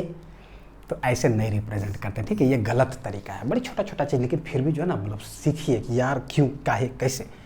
तो इसको एक्चुअली रिप्रेजेंट कैसे करते हैं, आप चाहे ए से बी जाओ, आप चाहे बी से ए आओ, लिखना कैसे, सीधे सीधे लिखना है। जैसे ए से बी, बी से ए, तो इसको लिखा जाता है बी से ए। और हमेशा वेक्टर को ना ऊपर हम ऐसा ही एरो देते हैं। क्या बोल रहा हूँ बच्चों मैं, एरो हम लोग ना हमेशा ऐसा ही देते हैं, और ऑलवेज जो पहले लिखाता है this is always initial point, और ये हमेशा इस साइड जो लिखाता है वो क्या होता है, फाइनल पॉइंट ही होता है। देख लो कितना बेकार बेकार सा सवाल चलता था, है ना। इसलिए बोलते हैं हमेशा छोटा छोटा भी सवाल आए ना तो मन के अंदर ना उसको दबाओ मत, एकदम बाहर निकालो, जो है ना, किसी तरह पूछने का कोशिश करो। नहीं होता है तो वो कॉपी रखो यार, जितना बेकार से बेकार सवाल चले ना, कुछ भी ऐसे डेफिनेशन लिखा रहे हैं तो सोचो क्यों, काहे, अरे काहे लिखा हुआ है, क्यों है, क्या है, कैसे है, क्या है, लिखा करो कहीं पर ही, ठीक है। धीरे धीरे क्लियर होगा डाउट्स, लेकिन यार लिखो जरूर बच्चों, तो ना मजा आएगा, वरना ना फिर सब चीज़ दबाते दबाते दबाते मने में रह जाता है सब चीज़। If you go from B to A, तो भैया हमेशा इसे एक चीज़ समझ में आया कि ये जो एरो है ना हमेशा ऐसा ही बनेगा, ऐसा ही लिखेंगे भाई। ऐसे लिखने का कोई मतलब नहीं होगा वेक्टर के ऊपर अगर लिखे तो, ठीक है। आप चाहो जाओ चाहे किधर भी, ठीक है, होगा ऐसी। तो एक तो ये समझ में आ गया, बहुत अच्छी बात है, represented by an arrow sign. Next, angle between two vectors, दो वेक्टर के बीच का एंगल क्या होता है। अब वेक्टर समझ में आ गया बच्चों। देखो एक चीज़ और बताता हूँ, जैसे मान लो कि ना फोर्स है, तो क्या है, जैसे अभी तो पता चला कि सर ए बी लिखते हैं ना, एक और चीज़ ए से बी, तो आपने बताया कि चलो ऐसे लिख देना, दिस इज इनिशियल से बी हम फाइनल की तरफ गए। लेकिन सिर्फ फोर्स हो और ये वेक्टर क्वांटिटी है, क्या है ये वेक्टर क्वांटिटी है, तो हम करते क्या है ना, क्या करते हैं कि सिर्फ एफ लिख करके उसके ऊपर ना हम एक एरो लगा देते हैं। तो इसका मतलब डिफ़ॉल्ट हो जाता है कि भाई ये वेक्टर क्वांटिटी है जिसके पास मैग्नीट्यूड भी होगा, डायरेक्शन भी होगा और ओबेज, तीन चीज़, वेक्टर का क्राइटेरिया ही तीन चीज़ें बच्चों, obeys vector law of addition, ये ओबे करेगा। देखो बार बार लिखते जा रहे हैं, बाद में बताते हैं रिटर्न ना करके पीछे, ठीक है। ये तीन चीज़ ओबे करेगा, कभी भी लिखा हुआ रहे तो। कोई ए ऐसे लिख दिए और एरो लगा दिए, इसका मतलब क्या कि कोई एक फिजिकल क्वांटिटी है, कुछ भी हो सकता है, लेंथ है, डिस्प्लेसमेंट, कुछ भी, उसके ऊपर एरो लगा दिए तो समझ में आ जाएगा इसके पास कोई डायरेक्शन होगा और ओबे करेगा वेक्टर लॉ ऑफ एडिशन। तो ऐसे भी लिखाता है। जब ऐसे लिखा गया ना तो इसका मतलब ये नहीं कि इनिशियल कहाँ है, फाइनल कहाँ है ना, ऐसा तो आप सर नहीं लिखे दो चीज़। तो एक चीज़ रहने का मतलब है कि वो एक क्वांटिटी है। ए बी ऐसा लिखा रहे तो मतलब we are moving from A to B, we are going from A to B, इसका मतलब ये कुछ है ए से बी के दो पॉइंट के बीच का रिलेशन, ये क्या है, इट इज़ ए क्वांटिटी और है कैसा, वेक्टर क्वांटिटी। तो ये रिप्रेजेंट करता है। चलते, एंगल बिटवीन टू वेक्टर्स क्या होता है। तो लेट, एक वेक्टर है बच्चों ऐसे, देख लो एक फिजिकल क्वांटिटी है, मैंने लगा दिया एरो, हाँ। एक है ऐसे, दिस इज वेक्टर बी, तो दोनों के बीच का एंगल क्या होता है। तो हमने क्लास 10th में पढ़ा था, ठीक है, क्या पढ़ा था क्लास 10th में कि अगर राइट एंगल ट्रायंगल मेरे पास है ए बी सी, और मान लीजिए कि ये है बच्चों 30 डिग्री, ये है मान लीजिए कि 90 डिग्री, ये है 60 डिग्री। अगर मैं आपसे बोलूँ कि एंगल बिटवीन, देखिएगा angle between A B and B C, A B and B C के बीच का एंगल क्या है, तो बड़ी आसान है। अच्छा सर यही पूछ रहे हैं, ए बी और बी सी के बीच, हाँ, तो जो भाई दो साइड बोले हैं उसके बीच का जो इंक्लूडेड एंगल होता है, इंक्लूडेड एंगल होता है, वही आंसर हो जाता था। कब तक, क्लास 10 तक। यानी डायरेक्ट बोलेंगे इंक्लूडेड एंगल, इसके अंदर हम लोग लिखेंगे included angle between the sides. तो इंक्लूडेड एंगल कितना है, 60 डिग्री, तो ये मेरा आंसर हो गया। ये तो 10th का कहानी था। 11th में थोड़ा सा बदल गया क्योंकि अब हम लोग बड़े हो गए, थोड़ा सा मैच्योर हो गए, तो पढ़ाई भी थोड़ा सा मैच्योर हो गया। तो क्या है इसमें, अगर बोले what is the angle between A and B, direction का खेल आ जाता है। क्या आ जाता है बच्चों, डायरेक्शन का खेल। तो हमेशा हम करते क्या हैं, मैं ना पहले आपको वही बनाता हूँ तब जाकर के समझ में आएगा। सेम वेक्टर वाइज मैं बना देता हूँ, बस वेक्टर, एक एरो लगा दिए, एक एरो लगा दिए और एक एरो लगा दिए, सेम नामकरण करता हूँ ए बी सी, और यहाँ पर है लेट इट बी, ये 90 डिग्री, सेम, ताकि ना थोड़ा सा अच्छा सा दिमाग में चले। और मैं पूछता हूँ सेम सवाल कि angle between A B and B C, यहाँ तो डायरेक्शन वायरेक्शन का कुछ खेल था नहीं, ए बी बी सी। अब मैं बोलता हूँ ए बी क्या है भाई, एक वेक्टर है, दो पॉइंट है ना, तो देखिए ए से बी के तरफ है ना डायरेक्टेड, ऐसे A B and B C, B से सी। अब बताओ कि दोनों के बीच का एंगल क्या है, तो क्या बोलेंगे, 60 डिग्री बोल देंगे। यह है ए बी, यह है बी सी, कितना डिग्री, 60 डिग्री। सवाल है कि ये सही है या गलत। सोचो बच्चों, जैसा 10th में पढ़े क्या वैसा ही 11th में है क्या? ये है क्या आंसर? सोचने वाली बात है। पता है क्या? This is wrong. क्या है ये?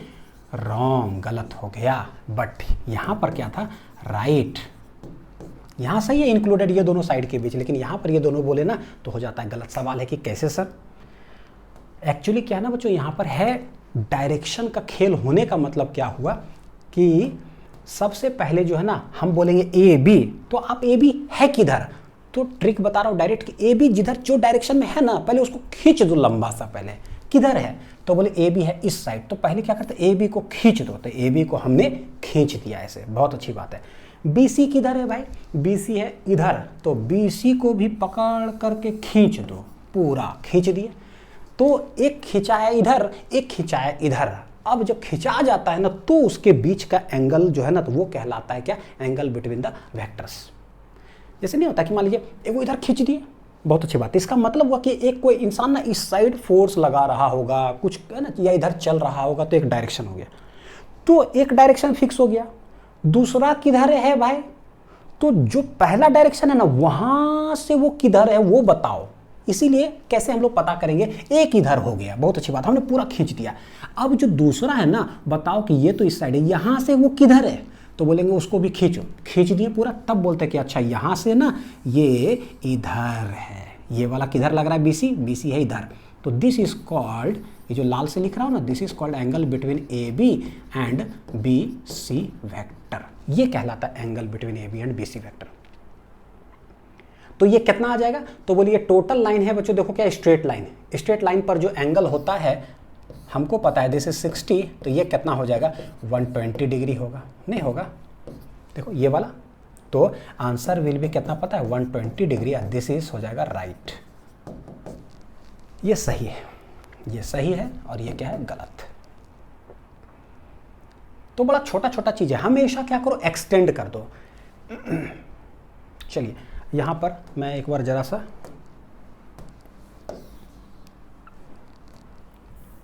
ठीक है, मैं ना एक बार जरा सा बच्चों ऐसा करता हूं जरा। देखिए ए बी सी कितना कितना था? 90 डिग्री, इधर इधर इधर, और ये था 60 डिग्री, और ये वाला कितना है? 30। कैसे बोल रहे? अगर मेरे को यहाँ दोनों के बीच एंगल चाहिए तो एक वेक्टर आप इसको एक्सटेंड करो, इसको एक्सटेंड करो, तो ये हो जाएगा एंगल बिटवीन, क्या कहला गया? A B and B C. तो ये जो है 120 डिग्री, एक ही सवाल के अंदर सब, angle between A B and B C vector. ठीक है, अब मैं बोलता हूँ बी सी वेक्टर किधर है? तो भैया इधर है, इसको खींच दो पहले। और सी ए वेक्टर किधर है? देखो एरो उधर लगाओ, तो सी ए वेक्टर है इस साइड, तो इसको भी पकड़ करके खींच दो। तो एक खींचे इस साइड, पहला हो गया, और एक हो गया इधर। तो बोलते हैं कि ठीक है बी सी इधर है। अब बी सी से सी ए किधर है? तो बोलते हैं भैया बी सी से सी ए जो है ना वो खींचे जब हम, तब हमको पता चला कि वो इस साइड है, पूरा खींच दो। तो दिस इज क्या? दिस बिकम्स एंगल बिटवीन क्या बोलेंगे? बी सी वेक्टर एंड क्या है? सी ए वेक्टर। तो यहाँ पर ना जैसे ऐसे कोई बोलेगा बी सी सी ए, तो लगता है कि अच्छा 10th के हिसाब से इंक्लूडेड एंगल बोल दो 30 डिग्री। गलत, ये हो जाता है। तो ये कितना होगा? टोटल है कितना डिग्री बच्चों? 180 डिग्री। उसमें से 30 डिग्री माइनस कर दो, तो ये आंसर कितना आ जाएगा? 150 डिग्री हो जाएगा। तो ये कॉन्सेप्ट हुआ। अब इसी कॉन्सेप्ट के अंदर एक चीज आता है क्या कि जब हमें ये एंगल आया दो वेक्टर के बीच, तो हम देखते हैं कि यहाँ से ऐसे खींच दिए और यहाँ से ये भी खींच दिए, तो ना यहाँ वाला पॉइंट हो गया खिंचाओ पॉइंट। यहाँ से खींचा इधर, यहाँ से खींचा इधर। तो गौर करो यहाँ पर मीटिंग क्या हो रहा है पता है? Tail tail meets, tail tail का मिलन हो रहा है, टेल टेल मीट। यहाँ भी देखते हैं जरा, इसको पकड़ के खींच दिए और इसको इधर पकड़ करके खींच दिए। तो जैसे खींचे तो इसका भी टेल, और ये भी क्या टेल, यानी कि यहाँ भी क्या हो रहा है? Tail tail meets. तो एक और नया कॉन्सेप्ट मेरे लिए बन गया कि जब भी कभी दो वेक्टर के बीच का बोले ना एंगल निकालो, सबसे पहला चीज जो लैंग्वेज बच्चों आपको समझ में आता है ना उस लैंग्वेज में आप कॉपी में लिख लो कि how to find the angle between two vectors. दोनों वेक्टर को खींच दो। सबसे अच्छा है ये जो खींच तो बोल रहा हूँ ना, इससे सब स्टूडेंट को समझ में आएगा। और आगे बड़ी कॉम्प्लेक्स जगह पर जो है ना, जब न्यूमेरिकल बनने का होता है, ये खींच दो पकड़ के, आहा रोटेशन आर्म में देखना कितना कॉम्प्लेक्स न्यूमेरिकल इस लाइन से कितना सिंपल हो जाता है। खींचोगे ना धड़ाक से आपको दिखाई देगा, ओह यही तो डिस्टेंस है, ऐसे तो खींच दो। जैसे खींचे तो उसके जो एंगल हो जाता है वो आंसर, ठीक है। दूसरा नया कॉन्सेप्ट क्या आएगा कि where tail meets, tail meet कर रहा है तो भैया उसके दोनों के बीच जो एंगल होगा वही एंगल होगा angle between the two vectors. ये बच्चों समझ में आ गया। नेक्स्ट एक और चीज बताता हूं, देखिए कि कभी मेरे से ना ऐसे दे दे वेक्टर ए और ऐसे दे दे this is vector B, quadrant वाला जो कॉन्सेप्ट होता है ना, ऐसे एक्स एक्सिस वाई एक्सिस चारों क्वाड्रेंट ऐसा दे दिया और ये 90 डिग्री है। मेरे से बोलेगा find angle between A and B, angle between vector A and vector B बोल दिया। तो सवाल है कि कैसे, ऐसा नहीं बोल देंगे ये है ए ये है बी, भाई ये दोनों के बीच का एंगल हो गया, गलत। ये 10th के हिसाब से सही है, जिसमें कि डायरेक्शन नहीं होता था, एक लाइन ऐसे ऐसे बना दे, जैसे ये लाइन के बीच बोले क्या एंगल है तो ठीक है। क्या करो, पहला हिंदी क्या लिखा है बच्चों, खींच दो पकड़ के, तो इसको पकड़ के पहले खींचो कि ए तो इधर है, अब बी किधर है, क्या बी इधर है, नहीं बी उधर है, कहाँ बी तो नीचे की ओर है, तो उसको भी पकड़ करके खींच दो। तब पता चलता है ओ जब ए को खींचे ना तो ए है इधर, जब बी को खींचे ना तो बी, पता चला भैया बी का डायरेक्शन इधर है, तो ए से बी के तरफ एंगल कितना, ए है इधर बी है इधर, ए किधर इधर बी है इधर, this becomes the angle between क्या A and B, angle between vector A and vector B. और ये कितना हो जाएगा, यह 90 डिग्री, क्योंकि क्वाड्रेंट ऐसा है तो वर्टिकली अपोजिट एंगल है, देख लीजिए ये भी 90 तो ये भी 90, ठीक है जैसे है। लेकिन ये आंसर नहीं होता, आंसर 90 बोलेंगे डायग्रामेटिकली, ये मेरा बच्चों क्या हो जाएगा आंसर, ठीक है। और बाकी क्वेश्चन भी जो है इस तरह से आप लोग को डीपीपी के अंदर जो डेली प्रैक्टिस प्रॉब्लम्स होता है आप लोग को मैं दे ही रहा हूँ, नीचे डिस्क्रिप्शन से सारे चैप्टर्स का जो भी मैं पढ़ाते जा रहा हूँ डीपीपी पैरेलली बनाते चले जाइए। ज़िंदगी जो है फिजिक्स का बहुत आसान हो जाएगा, जो पढ़ाता हूँ कुछ न्यूमेरिकल्स लेक्चर्स के अंदर और कुछ डीपीपी के अंदर। तो ये हो गया एंगल बिटवीन इतना एंड इतना। अब आते हैं बच्चों, देखिए जरा क्या कि range of angle between two vectors जो है, कोई दो वेक्टर है, दोनों के बीच का जो एंगल होगा उसका रेंज क्या हो सकता है, उसका रेंज क्या हो सकता है। रेंज मतलब क्या, what is your maximum what is your minimum. जैसे साल भर मुझे जो सैलरी मिल रहा है ना, मान लीजिए फ्लक्चुएशन है कि मैं जितना घंटा पढ़ाता हूँ उसके हिसाब से पैसा मिलता है, मान लीजिए, ठीक। तो क्या हो सकता है, कभी कोई महीना में मैं बीमार पड़ गया, ये हो गया तो मेरे को कम पैसा मिला, किसी में पूरा पढ़ाया तो ज़्यादा पैसा मिला, तो क्या हो गया कम ज़्यादा। तो what is the minimum salary what is the maximum, this is called the range of the salaries. तो दो वेक्टर के बीच का एंगल क्या हो सकता है, तो अभी देखेंगे बहुत ज़्यादा से ज़्यादा क्या हो सकता है और बहुत कम से कम से क्या हो सकता है। So this will become the range of the angle between the two vectors. देखते हैं बच्चों, हाँ जब भी हम लोग कोई दो वेक्टर के बीच का, मान लीजिए कि this is A this is B, angle है let it be a theta, तो यहां गौर करके देखो कि थोड़ा बड़ा बना दो ए और यह है बी। जब भी दो वेक्टर हम लोग बनाते हैं ना तो दो वेक्टर के बीच दो एंगल्स बन रहा है, गौर करना। तो टेल जहां मीट करता है वहीं, तो भाई टेल तो यहां मीट कर ही रहा है, तो दो एंगल बना, एक ये भी एंगल है θ1 और यही टेल मीट कर रहा है। तो बोले देखिए कैसे कैसे बोल सकते हो, ए से जाओ बी के तरफ तो हम इधर चले गए, तो ये angle between the to vector हो गया। एक और तरीका तो है, ए से बी के तरफ चले जाओ, भैया इधर से हम चले गए, तो ये भी तो हो गया। So there are two angles possible between the two vectors. कौन होता है आंसर, तो angle between the two vectors हमेशा हम कहते हैं बच्चों, किसको हमेशा कहते हैं, एक्यूट एंगल को। किसको बोलते हैं, this is angle between to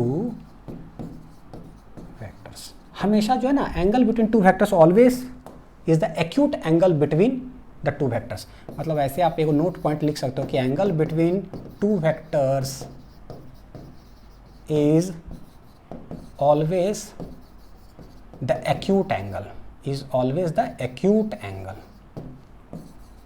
angle between them। बड़ा इंपॉर्टेंट पॉइंट बच्चों, बहुत इंपॉर्टेंट पॉइंट है ना, इसको अलग कलर से नोट्स में जो है लिख लेना, बड़ी इंपॉर्टेंट पॉइंट है कि ये भी है बड़ा एंगल, ये वाला क्या है एक्यूट एंगल, देखने से लग रहा है 90 से कम, तो जो एक्यूट होता है वही हो जाता है मेरा angle between the two vectors. क्योंकि पकड़ करके खींचोगे ना, कोई खींचने वाला कॉन्सेप्ट है, ऐसे खींच दो, ये खींच दो, तो बोलते हैं this is A, this is B, तो दोनों को खींचो। तो जैसे खींचेंगे तो पता चलता है कि ओहो एक इधर एक इधर, तो यही दोनों के बीच का क्या है, एंगल है। ठीक, अब रेंज क्या हो सकता है, तो मैक्सिमम देखो क्या हो सकता है क्राइटेरिया की, भाई ए इधर लग रहा हो ना वेक्टर, तो वेक्टर बी भी किधर लग रहा हो, इधर ही लग रहा हो। तो जब दोनों सेम डायरेक्शन में लगेगा तो थीटा कितना आएगा बच्चों, 0 डिग्री, कुछ नहीं। लेकिन अब क्या हो सकता है, ए इधर लग रहा है, बी इधर लगना चालू हुआ था, देख लो 30 डिग्री। मान लीजिए बी इधर लग रहा है तो थोड़ा और बढ़ा, मान लीजिए बी इधर लग रहा है तो एग्जैक्ट 90 डिग्री, ऐसा भी तो बढ़ते बढ़ते बढ़ते ऐसे हो गया तो 90 डिग्री। थोड़ा और बढ़ा, थोड़ा और बढ़ाओ, बढ़ रहा है, थोड़ा और बढ़ा, बढ़ रहा है, थोड़ा और बढ़ा, बढ़ाते बढ़ाते एकदम स्ट्रेट कर दो, तब क्या होगा देखते हैं। बढ़ाते बढ़ाते क्या बोला मैंने बच्चों, स्ट्रेट कर दो। तो बोले एक वेक्टर है इधर और दूसरा वेक्टर बढ़ाते बढ़ाते बढ़ाते बढ़ाते भाई स्ट्रेट इधर कर दिया, तो यह है vector B. What is the angle between vector A and vector B in this case, क्या बोले थे, खींच दो। ए को खींचे ऐसे, बी को खींचे ऐसे, दोनों मीट किया यहाँ। दूसरा लैंग्वेज क्या है, टेल टेल है ना, टेल टेल मीट किया, तो ये हो जाएगा angle between the two vectors कितना डिग्री हो गया, 180 degree. This is the boundary condition. गौर करके देखो तो बोलो सर आप ऐसे ऐसे बढ़ा रहे थे ना, ऐसे ऐसे ऐसे बढ़ाते बढ़ाते लाइन हॉरिजॉन्टली फ्लैट किया, थोड़ा सा और बढ़ा दो 180 से, अब बताओ तो जरा। बिल्कुल भाई, क्यों नहीं बताएंगे, है कि नहीं, जी हुजूर। देखिए जरा, दिस इज वेक्टर ए, मैं क्या करता हूँ बढ़ाते बढ़ाते बढ़ाते इधर लेके चला आया, ऐसे एंगल बढ़ाते 180 से भी बढ़ा दिया। तो अभी सीखे, अगर जब बढ़ा देंगे तो गौर करके देखो, ये बच्चों क्या है, दो एंगल यहाँ पर बन रहा है, गौर करना, ये भी और ये भी कौन है, ये स्मॉलर एंगल है और ये वाला क्या है, लार्जर बिगर एंगल। क्या ये बिगर एंगल, ऑलवेज एक्यूट एंगल बोलो या फिर बोलो बच्चा क्या, angle between to vector is always the smaller angle between them. सबसे अच्छा जनरलाइज्ड वे में हो जाएगा कि हमेशा स्मॉलर एंगल लिया जाता है। देख लो यहाँ, तो ये कितना डिग्री, क्योंकि एक्यूट हो सकता है ये 120 भी हो, है ना, ऐसे करके, तो हमेशा स्मॉलेस्ट वाला जो है लिया जाता है। कैसे, दोनों को पकड़ करके खींच दो, तो अपने आ जैसे एंगल ए खींच दिए, मतलब सॉरी वेक्टर ए खींच दो, वेक्टर बी पकड़ करके खींच दो, टेल टेल जहाँ मीट करे तो धड़ाक से, दैट इज कॉल्ड क्या, angle between the two vectors. इसीलिए तो ये मेरा हो जाएगा angle between the two vectors. अब देखो गौर करके, बोले कि 180 डिग्री से भी अगर हमने बड़ा कर दिया तो आंसर जो है क्या आ जा रहा है भाई, क्या 180 डिग्री से जो बड़ा किया, लेट इट भी 220, 225, 230 ऐसे कुछ है, क्या वो आंसर है क्या, नहीं, क्योंकि जैसे ही 180 डिग्री से बड़ा करेंगे ना तो वो बड़ा एंगल हो जाएगा और इसका जो इंक्लूडेड एंगल ये हो जाएगा छोटा। What will be the answer, answer हो जाएगा छोटका वाला। तो छोटका वाला आंसर हो गया, यानी always the angle between the to vector will be less than 180 degree. 180 degree से ज़्यादा करेंगे तो बड़ा और छोटा छोटा वाला काउंटिंग हो जाएगा। सो हम क्या कह सकते हैं कि थीटा ये हो जाएगा मिनिमम जो एंगल पॉसिबल है 0, और थीटा जो मैक्सिमम होगा वो पॉसिबल हो जाएगा कितना डिग्री, 180 डिग्री। तो ये देखो यहाँ से रेंज आ जाएगा, this is theta maximum, this is theta minimum. तो थीटा 0 से लेकर के 180 डिग्री के बीच में। ये जो अभी समझाया ना बच्चों, इस पर पूरा स्पेशल केसेस बनेगा आगे चल करके, एडिशन ऑफ वेक्टर, सब्ट्रैक्शन, ये सब पढ़ाएंगे वहाँ पर। हर छोटा छोटा चीज़ नोट डाउन करते चले जाइए, हमको ज़रूरत पड़ने वाला है। अब आता है concept of parallel shifting of vectors. ये क्या है भाई, जहाँ जहाँ दिक्कत हुआ था ना जिंदगी में, सब टॉपिक के अंदर है। बुक्स में आप देखो ऐसे लिखा नहीं रहेगा, छोटा सीरियल वाइज में सब टॉपिक उठा के छाप देते हैं। मेरे को यहाँ दिक्कत हुआ था, इसको रट लिए थे, इसको रट लिए थे, सब छाप दो भैया, है ना, ताकि बच्चे को कहीं दिक्कतें ना आए।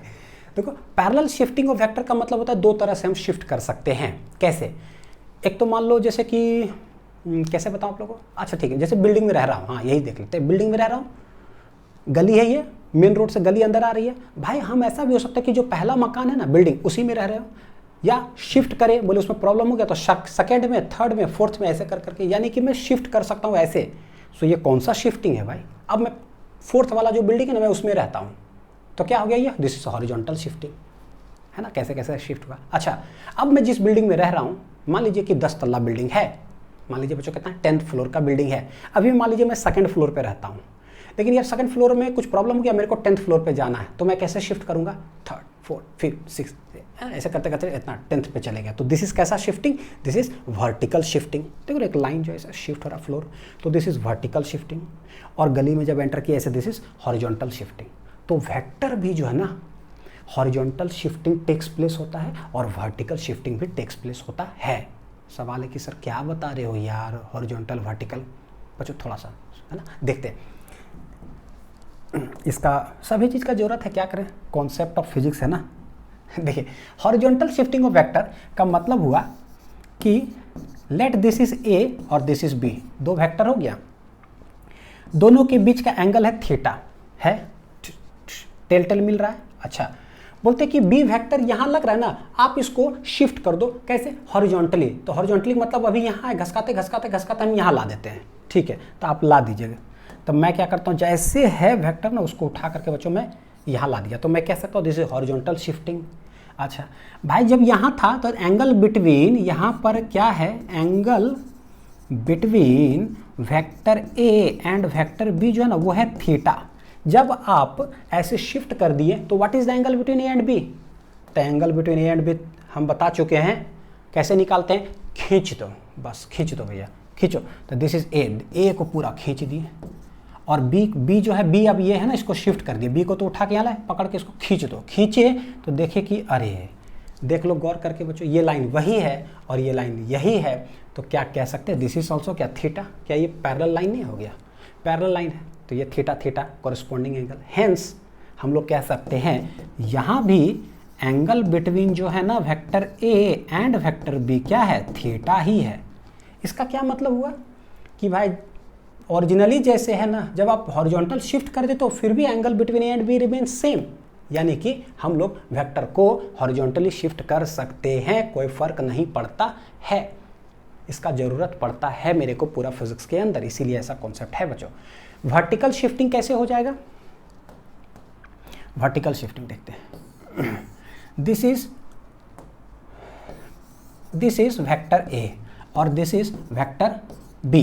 वर्टिकल शिफ्टिंग मतलब वही एक बिल्डिंग में जो है ना ऊपर फ्लोर पे शिफ्ट कर रहे हैं, तो ये वेक्टर ए है, बढ़ाते बढ़ाते बढ़ाते बढ़ाते हम यहाँ कर देते हैं, ठीक है, कर दो कोई बात नहीं, तो कर देते हैं यहाँ पर, दिस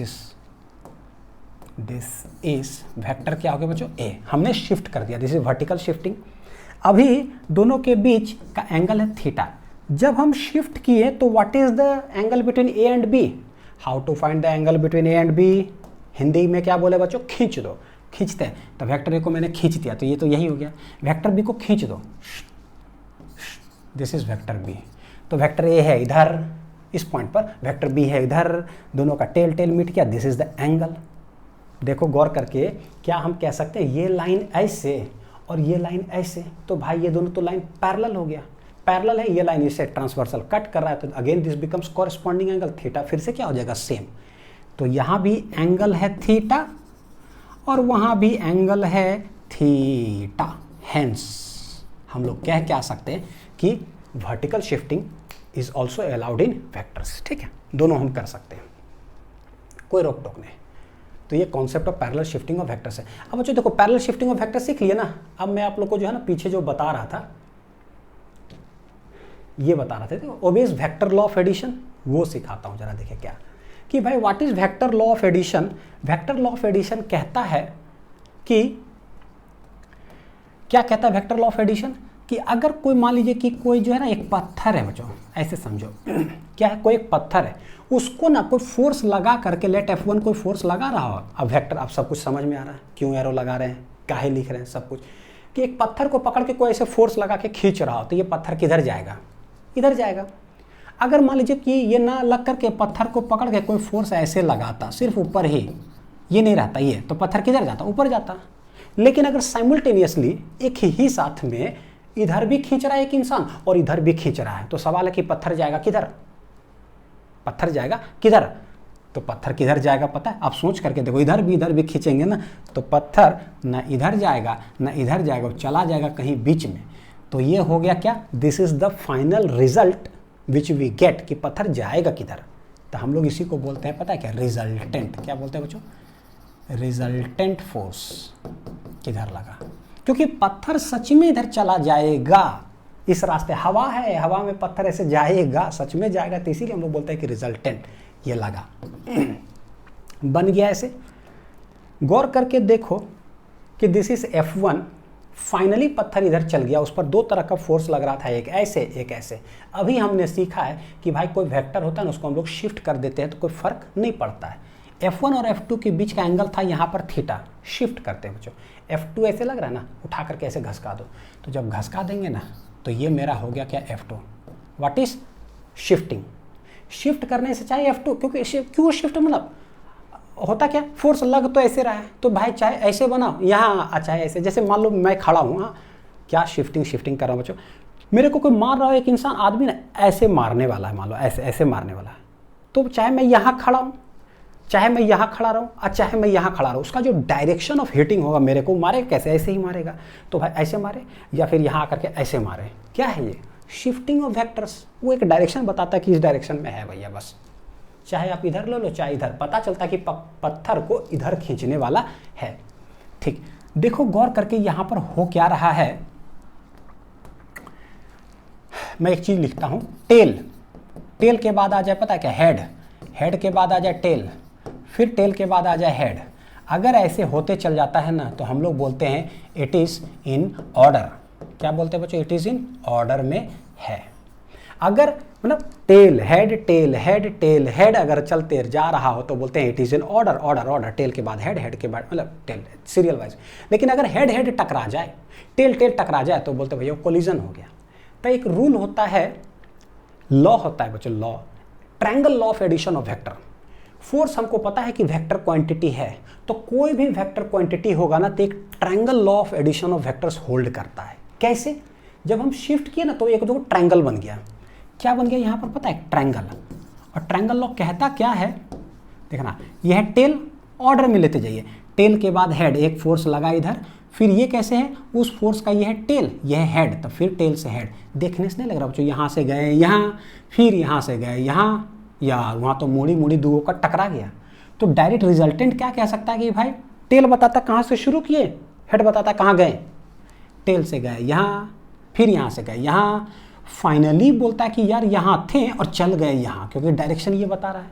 तो क्या हम ऐसा लिख सकते हैं कि एफ आर रिजल्टेंट जो है वो कैसे, मतलब ये इनिशियल वो फाइनल, कैसे लिखेंगे, इधर गए तो फाइनली हम इधर पहुंच गए, ये भी कह सकते हैं डिस्टेंस के हिसाब से। फोर्स में कैसे बोलेंगे, पत्थर को खींचा इधर, अब पत्थर को खींचा इधर, डायरेक्शन, तो पत्थर गया किधर, पत्थर गया इधर, this is the resultant. So how to write resultant, vector में लिखते हैं रिजल्टेंट की पहले ये इधर खींचा प्लस इधर खींचा, दिस इज इक्वल टू इतना। इसी को हम लोग बोलते हैं क्या, triangle law of addition of vectors. और डिटेल में लेक्चर नंबर 3 में बच्चों हम समझेंगे, लेकिन कुछ आइडिया तो लग जाए कि what is vector law of addition, what is vector law of addition. यही है कि कोई भी अगर वेक्टर क्वांटिटी होगा ना उसको vector law of addition hold करेगा ही करेगा। बात होता है बस समझने का, फिर कि तो मैंने फोर्स से समझा दिया, ट्रायंगल लॉ होल्ड कर गया, एक ट्रायंगल बना, ये प्लस ये इक्वल टू ये, तो हम लोग ऐसे लिखते हैं। अच्छा, नोट डाउन कर लीजिए। अब मैं क्या बोला था बच्चों कि कोई भी अगर वेक्टर लॉ एडिशन होल्ड किया यस तो वेक्टर क्वांटिटी, अगर नहीं तो क्या हो जाएगा, स्केलर क्वांटिटी। चेक करते हैं जरा, एक सवाल भी बोले थे ना जगह छोड़ने के लिए, सवाल में क्या था, why current is a scalar quantity although it has direction. तो बोले कि करंट के पास पता है क्या, जैसे 5 एम्पियर लिखे बच्चों तो मैग्नीट्यूड तो होता है, डायरेक्शन भी इसका जो है ना होता है, देख चुके हैं पॉजिटिव टर्मिनल से नेगेटिव टर्मिनल के भी। लेकिन पता क्या बोलते हैं, it do not obey vector law of addition, ये vector law of addition obey नहीं करता है, so it is a scalar quantity. ये बच्चों ना आता है कभी कभी लिखने के लिए, कंपटीशन में नहीं आएगा, मतलब स्कूल के एग्जामिनेशन में आएगा, आता है। Why current is a scalar quantity although it has direction, तो बोलेंगे इट है, ये बिल्कुल it has magnitude, it has direction, since it do not obey vector law of addition so it is a scalar quantity. कैसे, मान लीजिए कि कोई 3 तार है ना, करंट कितने फ्लो करेगा बच्चों, तार के अंदर, तो लेट करंट इधर फ्लो कर रहा है 3 एम्पियर, और यहाँ पर तार ज्वाइंट है, एक तार इधर है, लेट इट भी 4 एम्पियर। अब तार है तो हम क्या बोलेंगे, एक तार में 3 एम्पियर इधर जा रहा है करंट, एक में 4 एम्पियर इधर जा रहा है, तो क्या रिजल्टेंट इधर जाएगा रिजल्टेंट जो करंट है, अभी देख चुके हैं कि भैया ट्रायंगल लॉ बनता कैसे है, एक इधर एक इधर, तो रिजल्टेंट जाए बीच में जाए तो हम शिफ्ट करके ट्रायंगल लॉ बना लेते हैं। देख चुके हैं कि फोर्स वेक्टर क्वांटिटी था तो ऐसा होता है, क्योंकि हवा में सचमुच पत्थर गया भैया, यहाँ तो तार ही नहीं है तो इधर से जाएगा कहाँ से करंट, ये दोनों का रिजल्टेंट हवा में थोड़ी ना होगा बच्चों, हवा में तार तो रहना चाहिए ना जाने के लिए, कैसे होल्ड करेगा। सो ये जो भी है बच्चों क्या है, गलत, सिंस हियर इज नो तार, current will always flow in a तार। तो बोलते हैं क्या, जैसे मान लीजिए कि 7 एम्पियर अगर इधर आ रहा है ना, तो तार अगर 2 भाग में अगर ज्वाइंट है तो हो सकता है कि इधर 4 एम्पियर गया तो 7 में से 4 माइनस कर दीजिए, 3 एम्पियर इधर आ जाएगा। ये अलजेब्रिक एडिशन है, देखिए 7 में से 4 चल गया तो 3 इधर, 4 3 7, लेकिन ऐसे नहीं होता है। ठीक है, ये हो गया बच्चों मेन इसका जड़। समझ में बात आई? बिल्कुल आई। अब आते देखते जरा क्या, vectors obeys and disobeys the following algebraic operation. किसको ओबे करता है और किसको डिसओबे करता है देखते हैं। एडिशन, तो एडिशन जो है ना a प्लस बी, जैसे रिजल्टेंट इक्वल टू बच्चों मैं लिखता हूं कि रिजल्टेंट जो होगा वो हो गया क्या, a प्लस बी। यह है addition of 2 vector, 2 vectors add हो सकता है। हम लोग एक लेक्चर ही इस पर पढ़ेंगे, लेक्चर नंबर जैसे 3 पढ़ाऊंगा, vector law of addition, vector law of addition. तो ये एडिशन होता है।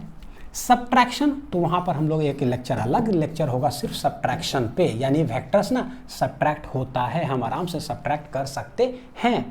मल्टीप्लिकेशन जब पढ़ेंगे ना तो 2 मल्टीप्लिकेशन होता है बच्चों, 2 क्या, एक होता है डायरेक्ट में लिखता हूं, ये 2 वेक्टर को ना हम मल्टीप्लाई करते हैं डॉट के सहारे, तो उसको बोलते हैं क्या, डॉट प्रोडक्ट। क्या बोलते हैं, डॉट प्रोडक्ट ऑफ 2 वेक्टर्स। लेकिन वेक्टर को गुना करने का ना एक और तरीका होता है, उसको क्रॉस लगा करके गुना करते हैं, तो इसको हम लोग बोलते हैं क्रॉस प्रोडक्ट। क्या है बाद में देखेंगे, क्या बोलते हैं इसको, क्रॉस प्रोडक्ट। तो यानी कि मल्टीप्लिकेशन भी होल्ड करता है। तो पता है क्या, ये लेक्चर 3 हो जाएगा तो ये लेक्चर 4 हो गया, तो आगे फिर ये लेक्चर, अलग अलग लेक्चर है, सोच लो आप कितना है ना, सब अपने आप में। लेकिन डिवीजन जो है ना कि वेक्टर ए हो और डिवाइडेड बाई वेक्टर बी हो, भैया it do not hold. Division जो होता है ये अलजेब्रिक जो है ना ऑपरेशन, इसमें नहीं होता है। बोलो क्यों? इसका रीजन बताता हूँ। जैसे कहीं अगर बच्चों लिखा हुआ हो कि भैया मान लीजिए कि 10 मीटर डिवाइडेड बाई 5 मीटर, तो हम लोग कैसे करते हैं, हाँ मैग्नीट्यूड है, यूनिट तो चला गया, तो बोलते हैं 5 दूनी 10, तो आंसर तो 2 आ गया। ऐसे हम लोग बोलते हैं कि 10/5 है, तो भाई देखो ऐसा। लेकिन क्योंकि ना 10 मीटर 5 मीटर बस ऐसे ही था। लेकिन अगर मैं बोलूँ कि 10 मीटर, क्या मैं बोलूँ 10 मीटर ईस्ट और इधर हो 5 मीटर वेस्ट, जरा सोचो क्या इसका मतलब होगा बच्चों। अब इसको काटोगे कैसे आप, भाई नीचे जो है ना उसके साथ डायरेक्शन एसोसिएटेड है, 5 मीटर ईस्ट इधर, वेस्ट इधर, 5 मीटर वेस्ट के तरफ, और किधर 10 मीटर ईस्ट के तरफ, या डायरेक्शन एसोसिएटेड है, थोड़ी नहीं इसको काट देंगे 5 दूनी 10, 2 मीटर किधर।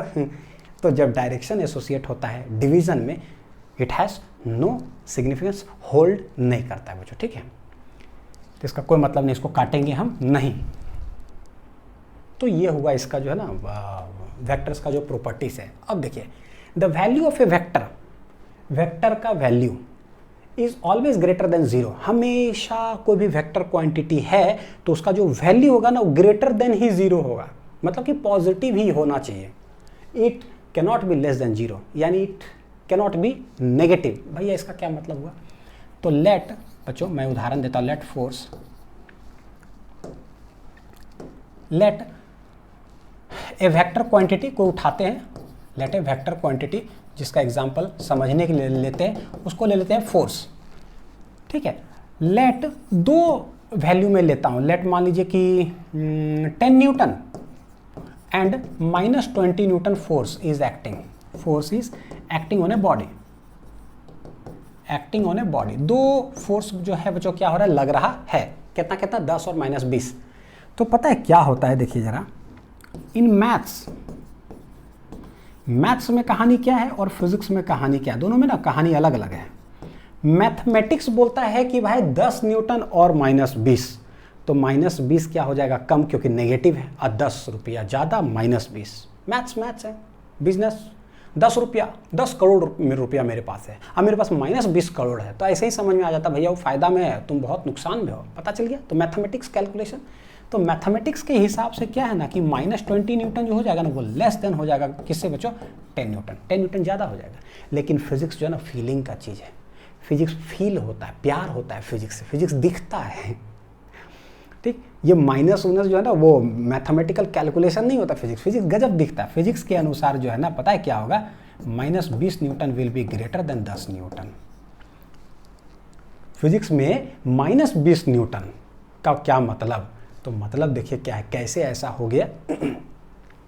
फिजिक्स है, फिजिक्स दिखता है, मैं इंसान हूँ, मैं भी दिख रहा हूँ बच्चों आपको। एक आदमी ना मेरे को 10 न्यूटन से मारा धड़ाक से, बस ऐसे ही मैंने बोला, एक आदमी मेरे को 10 न्यूटन से मारा। अच्छा, फिजिक्स की बात कर रहा हूँ, हाँ विजुअलाइजेशन, 10 न्यूटन से मारा तो चोट लगा, गजब। एक आदमी मेरे को -20 न्यूटन से मारा, फिजिक्स है याद रखना, -20 न्यूटन से मारा, तो क्या दिमाग में चल रहा है यार, 20 न्यूटन का जो ताकत है उससे मारा तो होगा, हमको चोट तो लगा होगा, हम हॉस्पिटल तो जाएंगे, ये तो फिजिक्स दिख रहा है।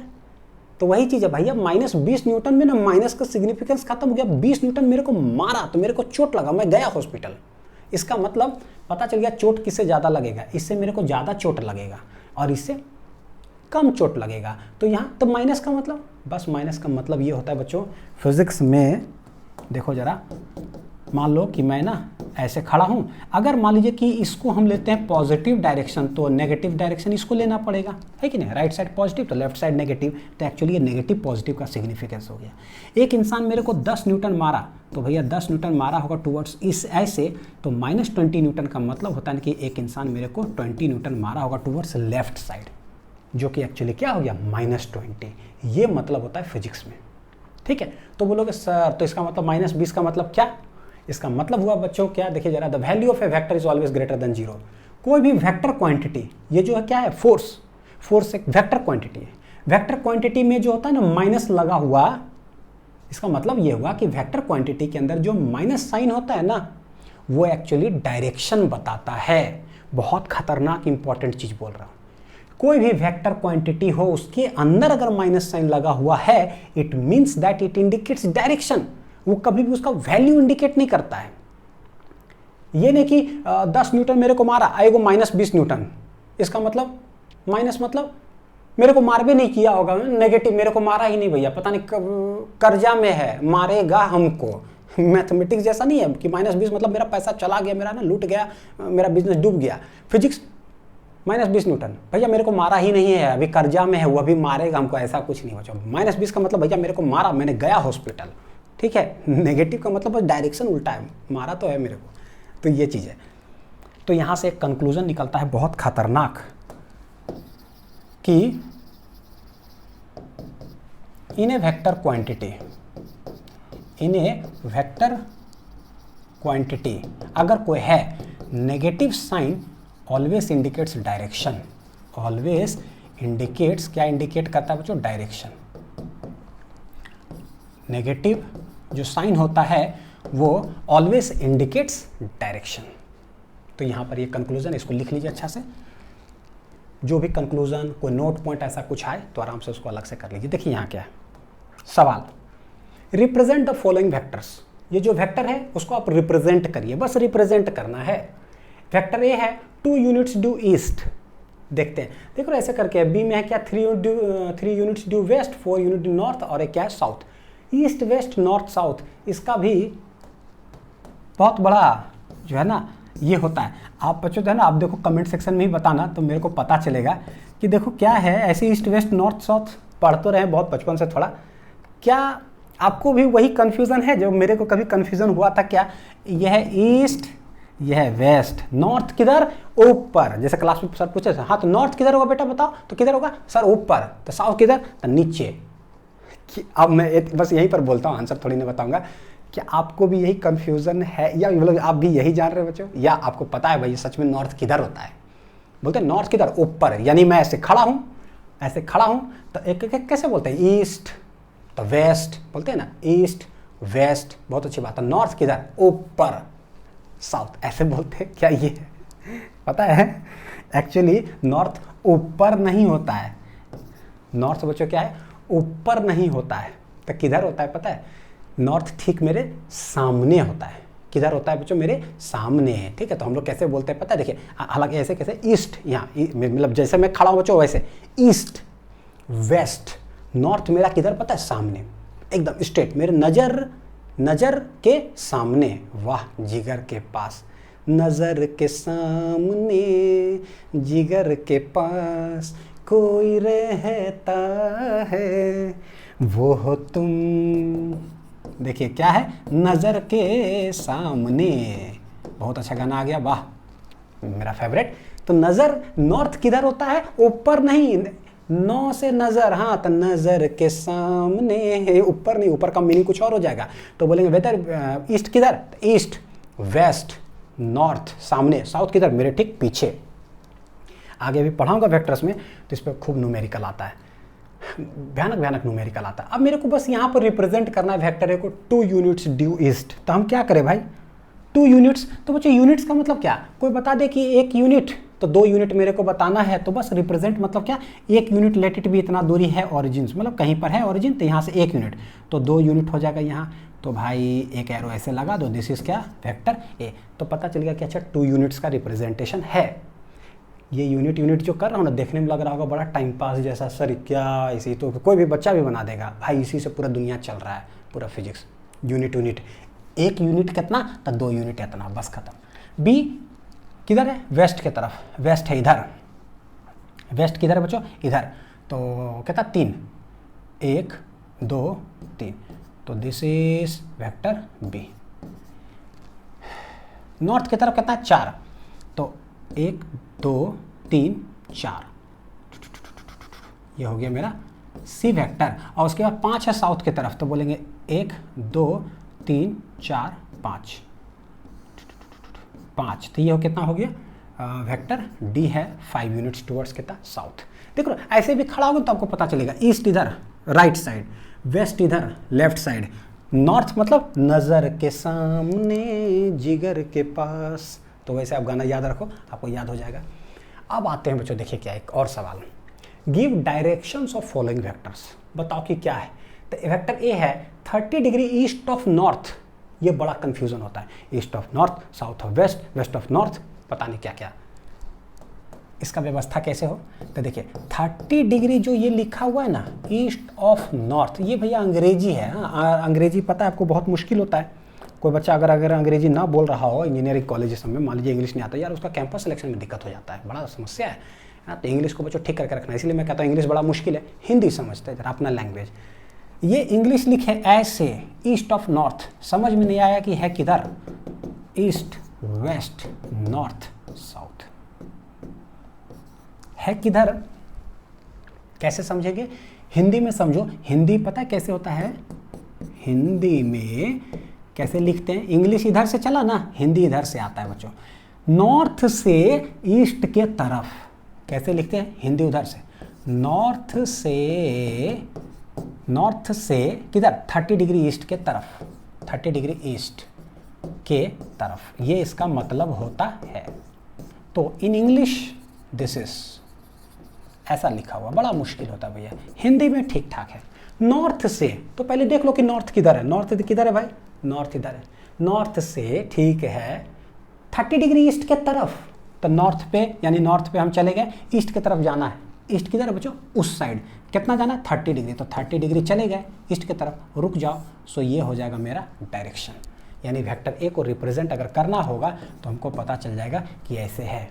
ये रिवर बोट ये सब सवाल बनाते हैं ना हम लोग, तो बोलेगा ना कि ए boat is selling 30 degree east of north. भाई 12th वगैरह में भी है बच्चों, मैग्नेट सब में के अंदर, समुद्र में कोई जहाज जा रहा है तो मैग्नेट लगा हुआ है, वो किधर शो कर रहा है, 15 डिग्री साउथ ऑफ वेस्ट, सब जड़ यहीं पर है। 11th ये तो ठीक हुआ, समझ में आएगा, ठीक है। ऐसे तो हो गया, बस उसको रिप्रेजेंट कर दिए। ए मैंने बताया, बी आप बना दो, 15 डिग्री वेस्ट ऑफ साउथ, बताओ, वीडियो को रोक करके करो ट्राई। ये ईस्ट वेस्ट नॉर्थ साउथ कैसे बोले, ये इंग्लिश में ऐसे लिखा हो, हिंदी में क्या, साउथ से वेस्ट के तरफ, तो भैया साउथ से स्टार्ट करो गाड़ी, साउथ पर हम चले गए, इधर से साउथ 15 डिग्री वेस्ट की तरफ जाओ, तो साउथ से वेस्ट किधर है भाई, इस साइड वेस्ट है, तो हम जाएंगे कितना डिग्री, 15 डिग्री, बस तो रुक जाओ। So this will be vector क्या हो जाएगा, बी। बड़ा सिंपल है। इसी तरह से जो सी पार्ट है 25 degree south of east. English इधर से नहीं समझ में आता, हिंदी आ जाइए, ईस्ट से, तो भाई दिस इज ईस्ट, ईस्ट से साउथ के तरफ, this is north, this is south. East से आओ, ईस्ट से आओ किधर, 25 डिग्री साउथ की तरफ, 25 डिग्री आ जाओ किधर, साउथ की तरफ, तो इधर आ जाओ भाई। तो दिस इज वेक्टर क्या हो गया बच्चों, सी। क्या हो गया, वेक्टर सी। तो यहाँ तक जो है उम्मीद है कि बच्चों आपको जो है देखिए है ना सारा कुछ समझ में आया होगा। अब यहाँ से आता है बच्चों पता है क्या, टाइप्स ऑफ वेक्टर्स। तो one of the most important, ये सारा जो टाइप्स ऑफ वेक्टर्स है इसको हम लोग करेंगे बच्चों किधर, नेक्स्ट लेक्चर के अंदर। तो यहाँ तक पूरा उम्मीद है कि अच्छे समझ में आया होगा। सबसे इंपॉर्टेंट जो है वो लेक्चर नंबर 2 होगा। ये तो थोड़ा सा शुरुआती होता है बच्चों, फाउंडेशन। लेक्चर 2 ही सब कुछ, जिसको मैंने बोला ना कि 18 चैप्टर जो है पूरा यूज़ होता है केमिस्ट्री नहीं बच्चों, मैथ्स के अंदर है, 11th में 12th में सारे जगह पे। वो एक्चुअली जो जड़ होगा वो लेक्चर 2 होगा बच्चों। हाँ, तो उसको जरूर देखिएगा ताकि जो है फिजिक्स बहुत सिंप्लीफाइड हो जाए। मिलते हैं अगले वीडियो में, थैंक यू।